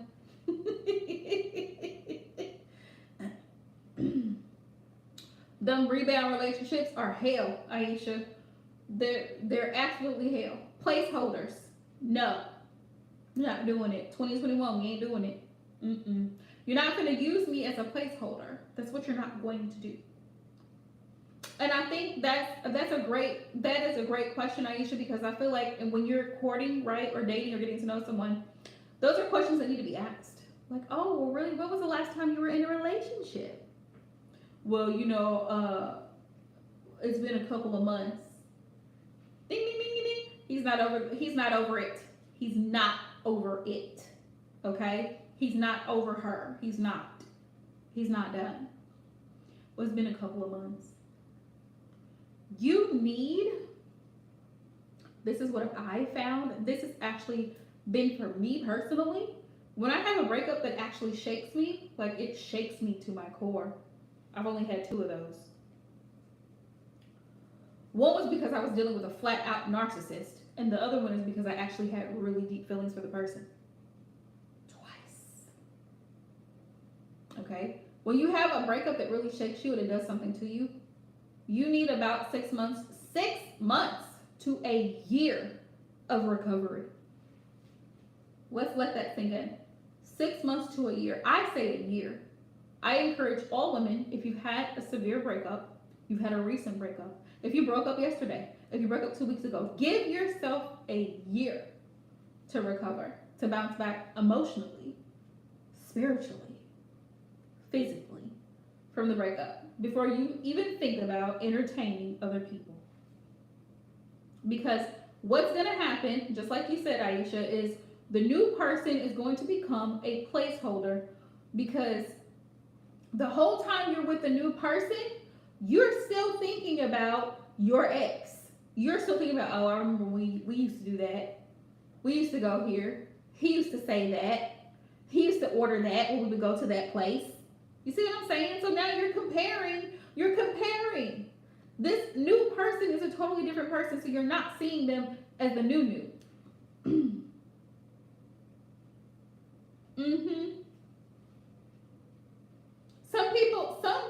people, it can happen a lot faster for them, but a lot of people need longer than a couple weeks. They need longer than 30 days.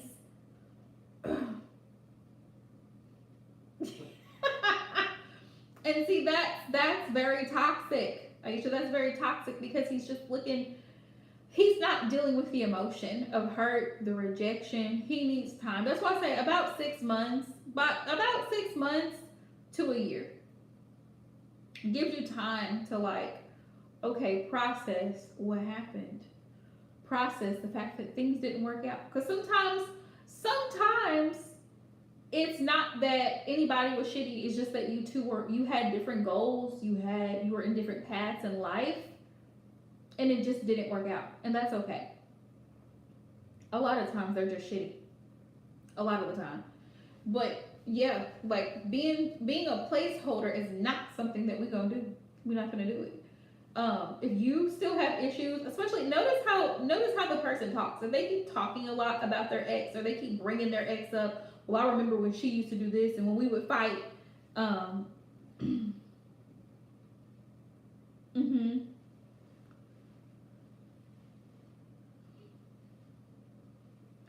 Wow.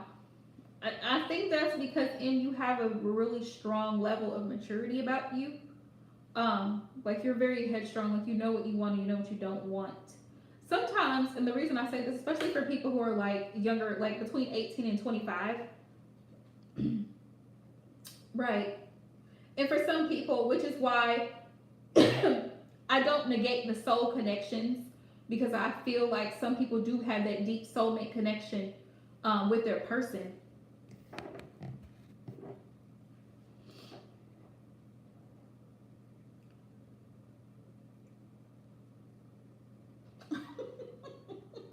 That's toxic though. Like you see it, Aisha, for what it is. It's toxic. Mm-hmm. I feel like though a lot of times when people are dating when they're young, like between 18 and 25, this is why all the drama happens. Because they're so busy and they're so caught up in the hype of having a relationship that they don't really take the time to get to know themselves. Like what is it that you really enjoy? What is it that you really want in your life going forward? What is it that you want from a relationship? You see what I'm saying? These are all the questions that young people typically don't ask. So they hop into situations. It's like flying by the seat of your pants. By the time you get older, 30s, 40s, 50s, you should know what you're wanting. You should be able to act responsibly. You should operate from a place of love and maturity, understanding, having an understanding. Right, Aisha. Again, flying by the seat of the pants. So before you know it, by the time you're 25, you end up with 5 kids and unhappy and getting a divorce.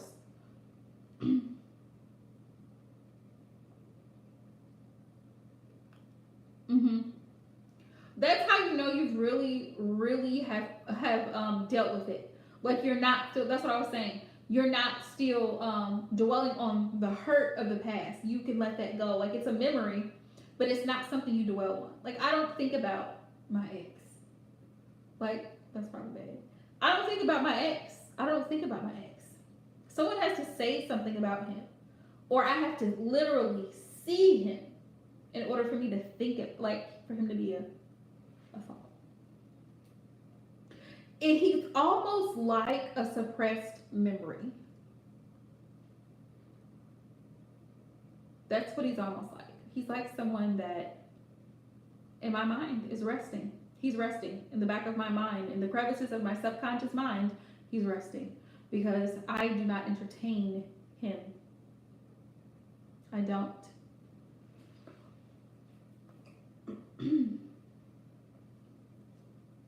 It's just not. He's not a second thought. See, and that's exactly how you know that you've dealt with it. You've done the work. You released it. You're no longer hung up on trying to wonder how the ex is feeling about you. No, we don't care. We don't care. The ex is an ex for a reason. It's like, I mean, it really literally is like a death. The breakup is like a death because it's like we're over it. Okay, we're done. There's nothing to say. There's nothing to discuss. You're going your way, I'm going mine.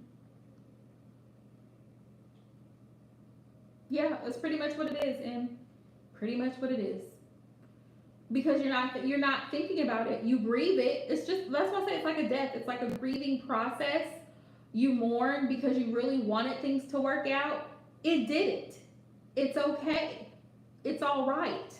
You had an experience together. You share memories together, just like you would with a deceased loved one. You share memories. Things happen between the two of you. The good, the bad, the ugly, right? For some of us, it was more ugly than good. You learned a lot of lessons along the way. You loved, you lost. It's done.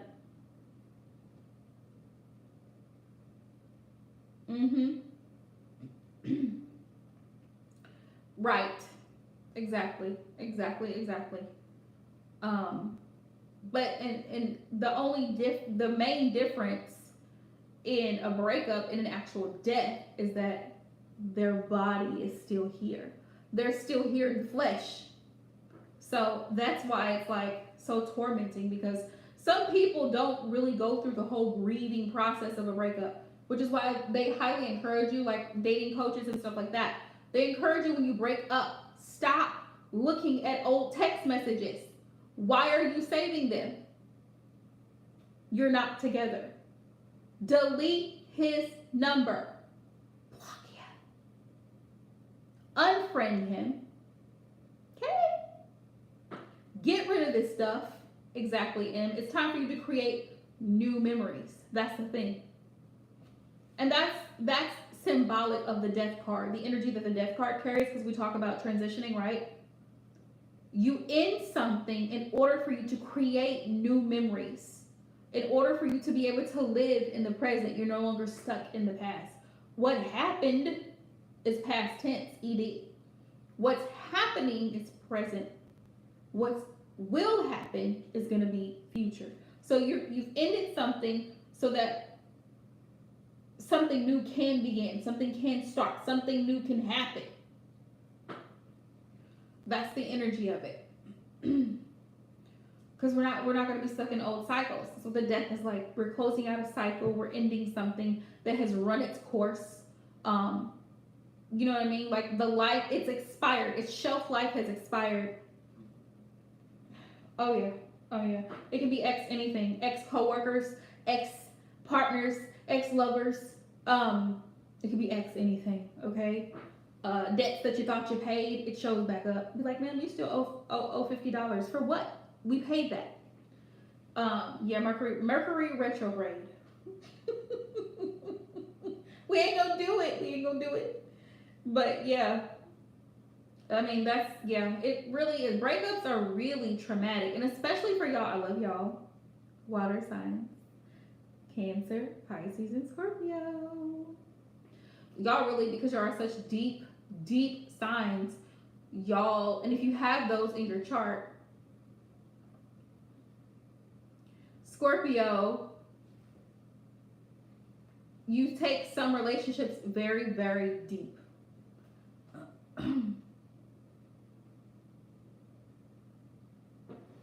It's the little things. It's the little things. I'm telling y'all, it's the little things. We were just talking about M. I think you missed that part of the live. Y'all, let me recap for M a little bit before I hop off here. I'm gonna hop off because I could be up all night, right? But recap for M. We were talking about how in the beginning of the live, before it started buffing, how in relationships a lot of times guys don't get appreciated. Like a lot of times women will be like, oh, I want him to do this, and I wish he would do more of this, and I wish he would compliment me more, or tell me that I'm pretty, or take me out, or plan dates. But the same energy that you expect your man to give you, you gotta give it back. You gotta reciprocate that energy. You want him to surprise you with flowers. Surprise him with something that he enjoys. Cook him that meal that you know is his favorite thing to eat. Buy him those shoes that he really, really likes. You know that's his favorite brand. Yeah. Reciprocate that energy. Surprise him. Do something special for just him. Make him feel appreciated. Make him feel wanted. Even small things, holding his hand, caressing his back, kissing him, hugging him, holding him. Like, you have to make people feel like you are home to them. Like, you're home to them. Like, when I'm with you, not only am I at peace, not only am I at calm, but I feel comfortable with you. Like, there's no other place I'd rather be than with you, next to you. Like, so if you're wanting your person to open up, it's probably because they don't feel that connection.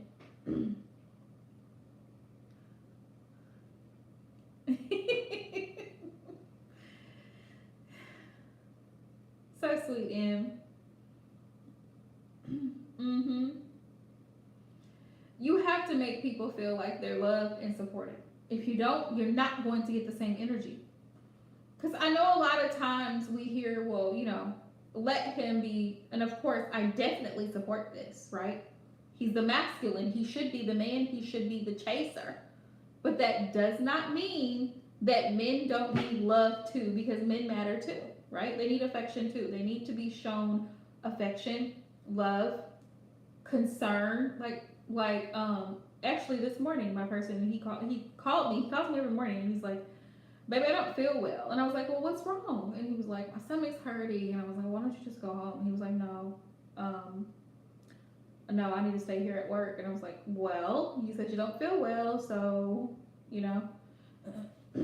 but yeah, that is hard, but I'm just like concerned, I'm always concerned. And I think that goes a long way. Because it's like any little thing, like if they have any, like if they're lactose intolerant, for example, and okay, well, he can't have certain things, so you're looking for alternatives. You're looking for things that they can have, or he's allergic to seafood. He's allergic to certain things. Like, it's the little things, that you pay attention to about your person. It means the world to them. Like, every time you greet them, it's with love. Every time you talk to them, you're coming from a place of love. You're listening with understanding. Like, you're not every time you call, you're not complaining. You're not always having a bad day. It's not always a moment. Like, you know what I mean? Like, it's a pleasant experience. The experience is pleasant. It's not. You're gonna have unpleasant moments, but when the pleasant moments outweigh the unpleasant moments, that's when you gotta go on, because you'd rather be with them and they'd rather be with you most of the time, because they enjoy it. Like, you can tell the dynamics of a healthy relationship because you're not attached to the person, but when you are together, you enjoy each other's company. Like, you genuinely enjoy being with that person. Yeah, you genuinely enjoy being with that person. Yes, you may be running a business. Yes, you may work a full-time job. Yes, you may have to pay bills. Yes, you may have children. But in between all of that, when you two come together, it's your time. You are appreciative of them. They are appreciative of you. You are respectful of them. They're respectful of you. They love you. You love them. So when you come together, you're happy. You're content. You're satisfied. Like, it's not rehearsed. It's not forced. You don't feel unappreciated. You don't feel unloved. You know what I mean? Like, it's just natural. It flows together well. Even when you're apart, that person is thinking about you. You're thinking about them. They may text you, good morning, love, just checking on you, make sure you're okay, you made it to work. Yes, love, I did, thank you. The communication is consistent. It's consistent communication. So whenever somebody tells me, oh, well, I haven't heard from him, that's already a red flag. You haven't heard from him. And how long? And you're what? I'm his girl. You're his who? You're his what? And you haven't heard from him.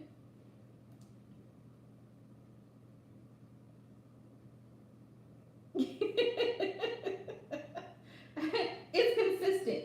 The respect is shown. It's a mutual respect.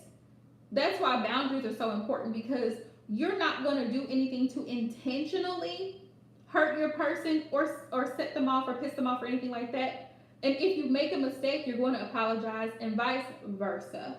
Like, your person is not going to intentionally do something to hurt you. They actually care about you and they don't want to hurt you.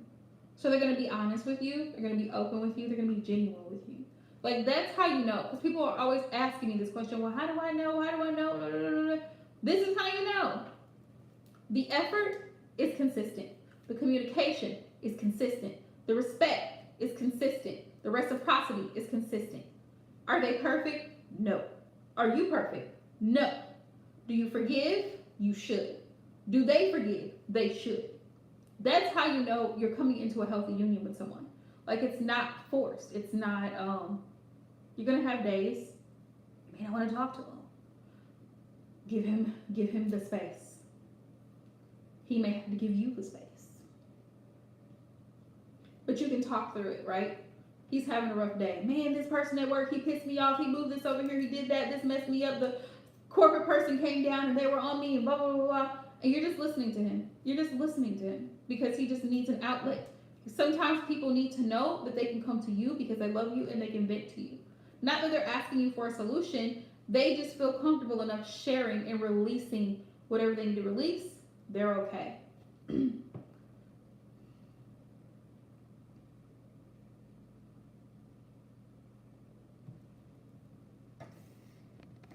Let's see.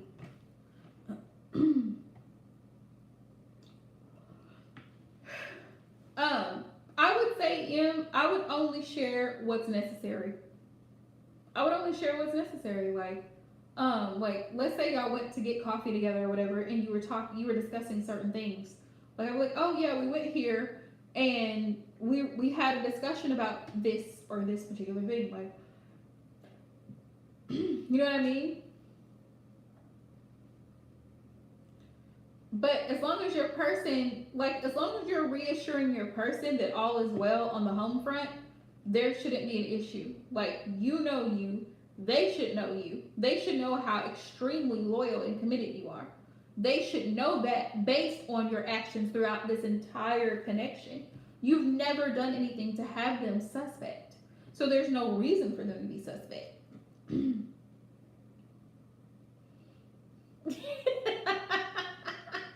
Right? And that's the possessiveness coming out. I feel like all men are possessive. That's like me. I plan on going on vacation this year. When I go on vacation, I'm probably gonna be around men, and I'm gonna be on the beach. Right? Am I going to be entertaining them? No, absolutely not. I have no desire. But minding my business.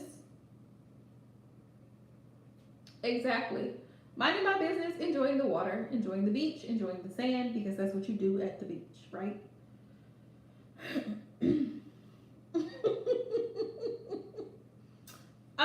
I haven't decided yet for sure.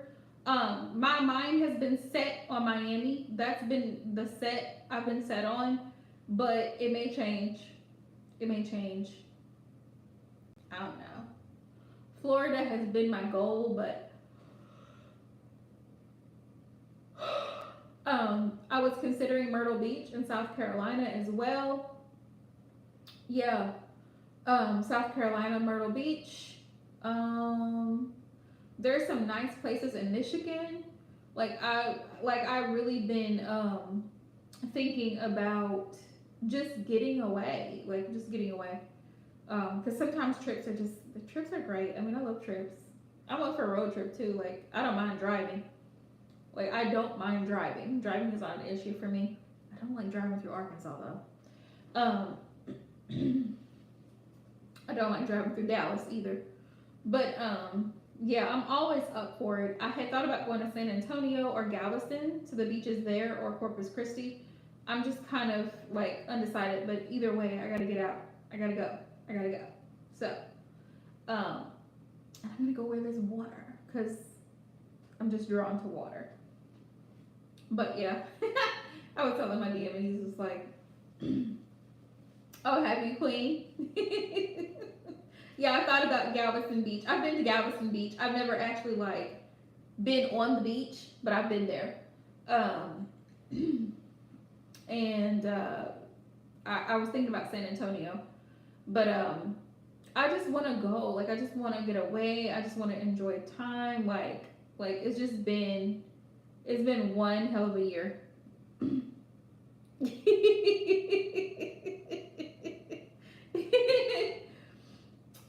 It's just been one hell of a year. Like 2020 has been a hot mess, and it's like I'm done with it. Like I'm over it. I'm over COVID. I'm over all the drama. I'm over it. Like I just want to get away, like to somewhere beautiful. Somewhere beautiful. So I'm trying to think about what I want to do, but my person, he was like, yes, it's just something about water for me. I don't know. They were saying, I was reading something and they were like, if you're a person that's drawn to water, more than likely you're an empath. And it's something about the water. I always love the water. Like I love to be around the water, surrounded by water, be in the water. Something about water. Right. But yeah, it really is. Water is just, it's amazing. But yeah, the beach is where I want to go. And I was telling my person, and he was like, there's gonna be guys out there looking at you, and I was like, I'm gonna be minding my business with my shades on. Like I'm not worried about no guys. I'm not worried about them. The whole point is for me to enjoy being alone. That's the whole point. Being alone and quiet. Minding my business. Right. My favorite though, like if we go to the hotel, I love the hot tub. That's like, whew, I love the hot tub. It's the jets, you know, the hot water, but that's my favorite. But yeah, I really, really want to go to the beach. Like I'm excited. I'm excited about it. My dream vacay queen, if I was going somewhere, I wanted to go to Costa Rica. If I was going out of country, I wanted to go to Costa Rica. Or I wanted to go to Hawaii. Like Hawaii is my dream. Like if I could go to Hawaii, I want to go to Mahi Mahi, but I don't know. I don't know. I'm thinking about it. If I could try, like I'm thinking about which part of the island I want to go to because there's like really, really pretty spots. I was thinking either Oahu or Maui, but either way, like Hawaii is like my dream vacation. It's the dream place to go. I'm thinking about it. I'm thinking about it. Really am. I feel like everybody's going to Hawaii but me. So now I have to make it my business to go to Hawaii. Like I have to make it my business to go to Hawaii. And y'all know I'm gonna post pictures.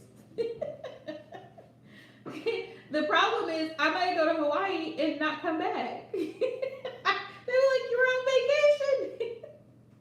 I'm like, yeah, I just decided to, I just decided to kind of stay, I had a staycation. Yeah, we just chilling out on the beach, Hawaii. Right? Yo. Yeah. Y'all, Rico's upset. If y'all haven't noticed, he's not in here. I put him out, so he's like scratching at the door. Right, readings by the beach. Who would have thought? I think he's mad at me, y'all. I think I gotta let him in here because he's kind of upset. Hold on, let me open the door. Rico has attitudes.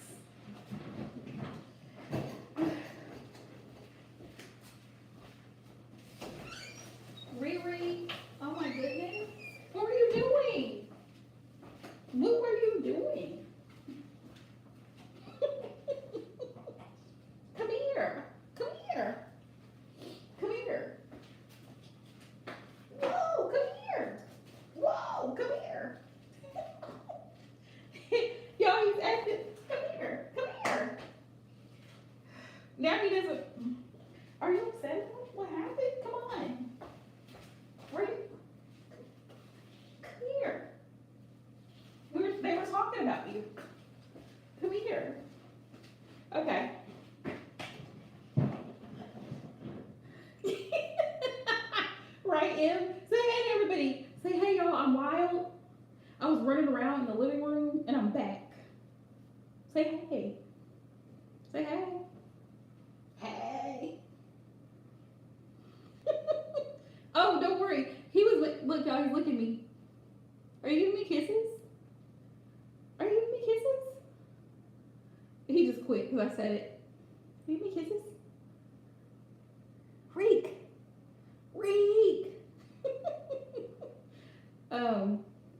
He gets mad when I lock him out. Like, this is my room. Is this your room or my room? Whoa!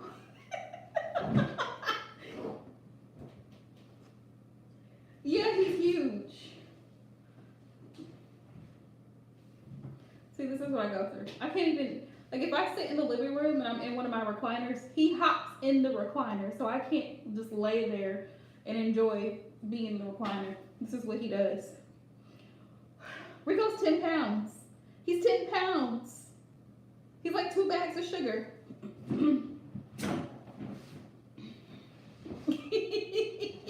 Yeah. He's like, he's fat. Right, Rick? Yeah, we're talking about you. He's 10 pounds. It feels like 25. He's heavy.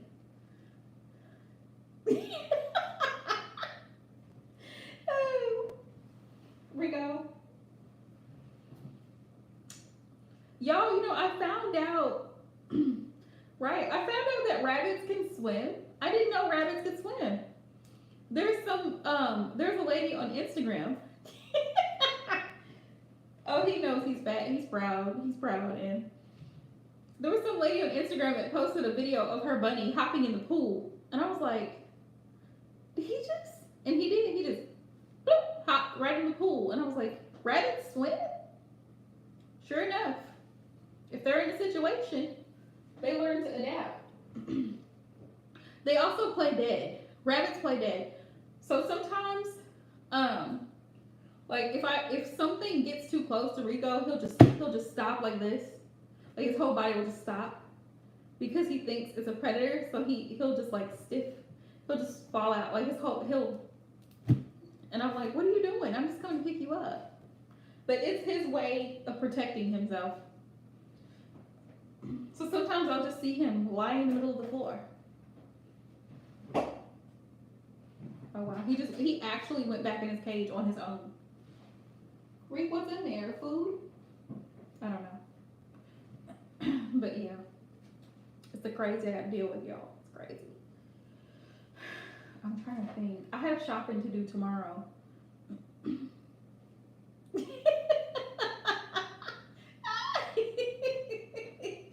Oh my goodness.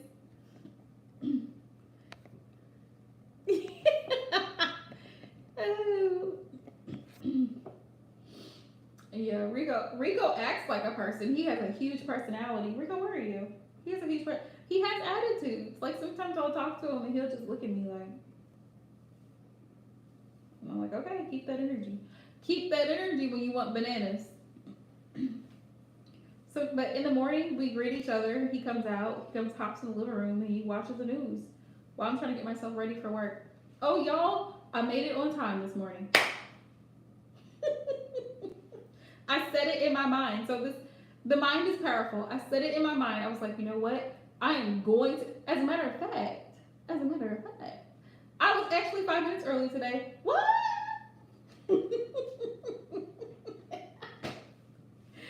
Oh. Right. The mind is powerful. When you set your mind to do great things, you can do it. You can do it. Because like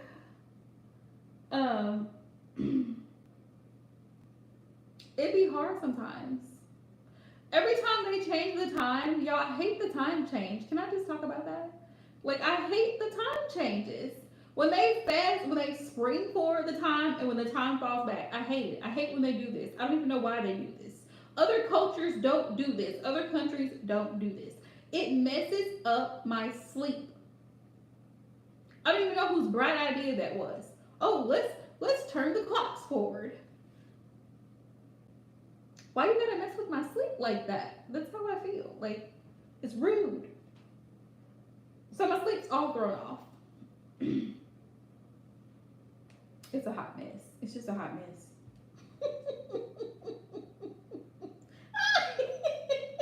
Right, Aisha? It's like I was doing fine. I was doing great. And then y'all had to come and switch clocks. Like, it's gonna be a no. It's gonna be a no. And it's like the older I get, the more sleep I need. Mm-hmm. True. I have more energy, but then I have to take a nap. It could be, I don't know, it's because I'm over 30. I don't know. But it's like the older I get, the more sleep I need. Like, I enjoy, I love sleep. Like, we have a whole relationship now. So when I was younger, sleeping was not a priority.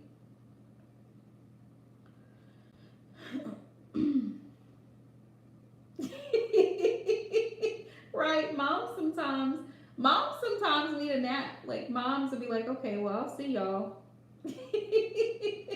I'll see y'all later. I'm gonna take a nap. I'm just taking a nap. What are you doing? I'm taking a nap. I'm laying here. People want to call me or text me on Saturday. What are you doing? I'm taking a nap. I'm taking a nap. That's what we're doing. You're not doing any readings? No, I'm taking a nap. I'm taking a nap because I need one.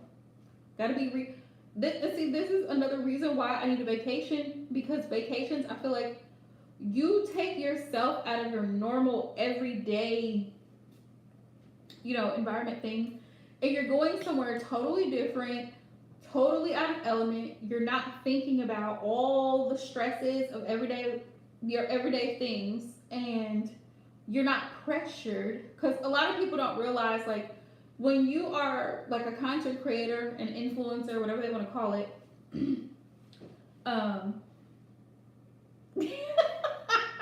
it's all moms, Aisha, it's all moms. My mom told me that if I didn't answer her, if I didn't call her back the same day that she called me, she's coming over. She's coming over. Or she's calling the police. Better yet, she's calling the police. I'm like, Mom, give me 24 hours, okay? No. So I think it's just a mom thing.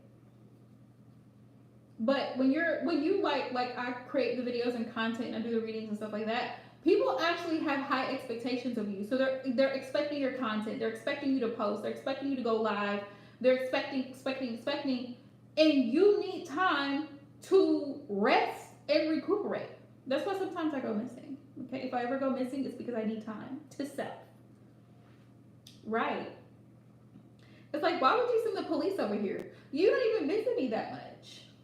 Why would you send them over here? Because I didn't respond to your text. I probably was asleep. I probably was taking a nap. One day she called me.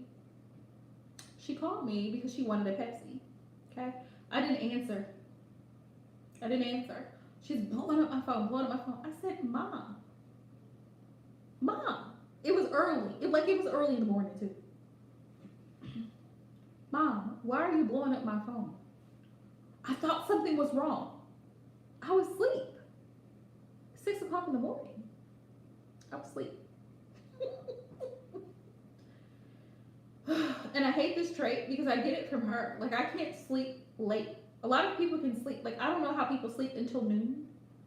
I don't know. But I can't. So I'm usually up early. Whether I want to be up early or not, I'm up. I'm up early. So here we go. whether with my permission or not, I'm up early. So here we go, y'all. Here we go. But yeah, I had to let that out about how I feel about time change, because it just messes up my life. It just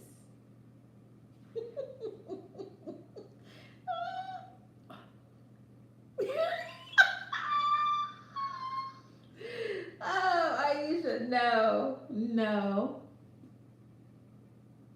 Right, and that Saturday is that day for me.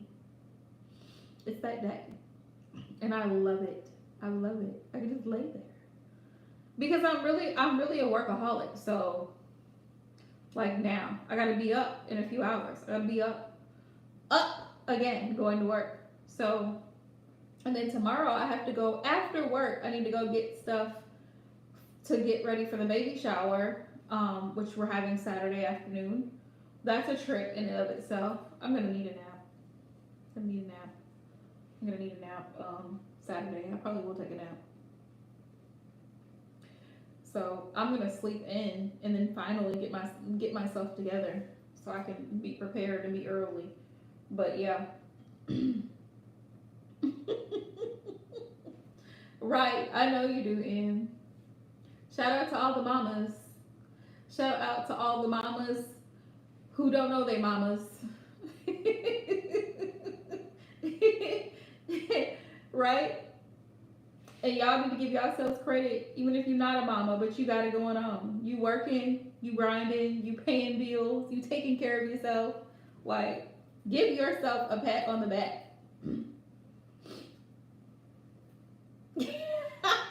Right? Usually my naps are 30 minutes. I have like a whole 30-minute nap. Like, it's, yeah.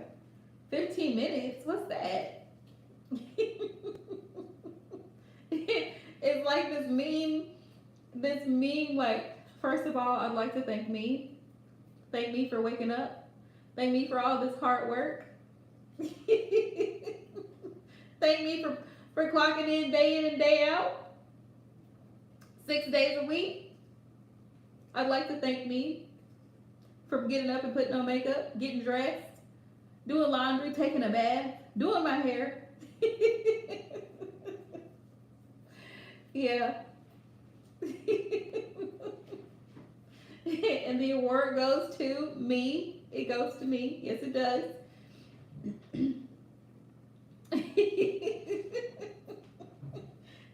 Right? Right? I actually got laundry done today. Woo! And I did dishes too. Wow.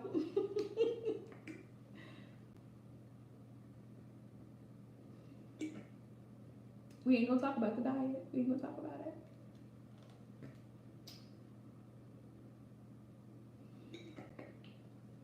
I was doing great and then I had a burger. That was it. Right, Em? I bought me some new heels today. I was like, ooh, let me try these out. I liked them, so I got them. I was like, I can wear these for a fitting occasion. I can. I can do it. And I still need to get me some bottoms, like business, like dress casual, not casual, but business pants for work. And I gotta figure out where to get them. I feel like I might have to end up ordering them because I don't want to go travel a distance to get pants for work. Right, you just need to give yourself a pat on the back, and it's hard work out here in these streets being a woman. I was telling my sister this the other day, and then I mean, not like you need everybody to know, but you know, sometimes when it's that time of the month and you just don't feel like doing nothing, like you don't want to do nothing. Listen, when that time of the month comes, I don't want to do nothing. I don't want to talk to nobody. Sometimes I just want to lay there and sleep. You know what? That's when I feel the most drained. That time of the month, like when I feel the most drained. I don't know why it takes that much energy out of me, but I feel so tired. Like I feel so drained. Just am I the only person that has that? Like I feel so drained that time of the month. Like I want to sleep.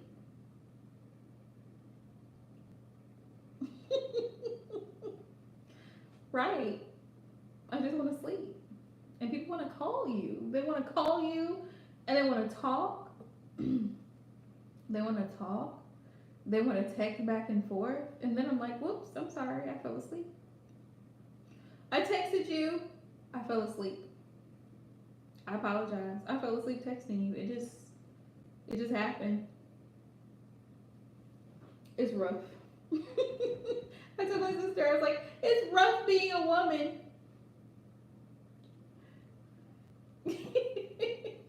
Right, Em? I feel it. I feel it. I feel it. But it's rough. I don't know if men feel like that. Men always feel like they seem like they could just go and they're unbothered. They're so unbothered. Like they could just be riding around on a forklift all day, lifting stuff, building stuff, tearing stuff up. They're fine, cool, all day, no problems. Yeah, yeah, we'll see y'all later on, Jim. All right, we'll get back together. We'll do it again. All right, no problem. It's like, do you ever need a nap? An energy boost? I don't know where they get all the energy from.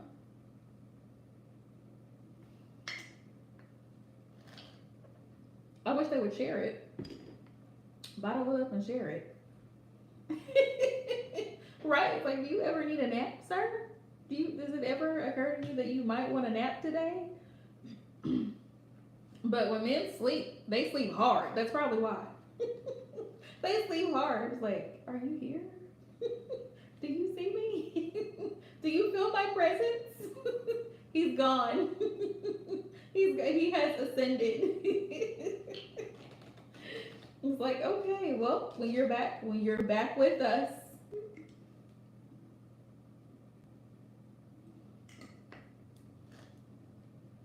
I need to sleep like that. And I'm a light sleeper, so it takes even longer for me to fall asleep. That's part of my problem. So, anywho, y'all, I enjoyed it. I enjoyed us being on tonight, which I do need to get sleep. Y'all need to get sleep. I'm not gonna hold y'all up, but much love to y'all. I'm gonna try to go live Friday night. I'll keep y'all posted tomorrow. I got a lot to do before Saturday, so much love to y'all. If you're new to the channel, please make sure that you subscribe. Give us a thumbs up. Let us know down in the comment section. Comment on the live stream of the video and let us know what other topics you'd like to see us talk about, or just hop in and join in. All right.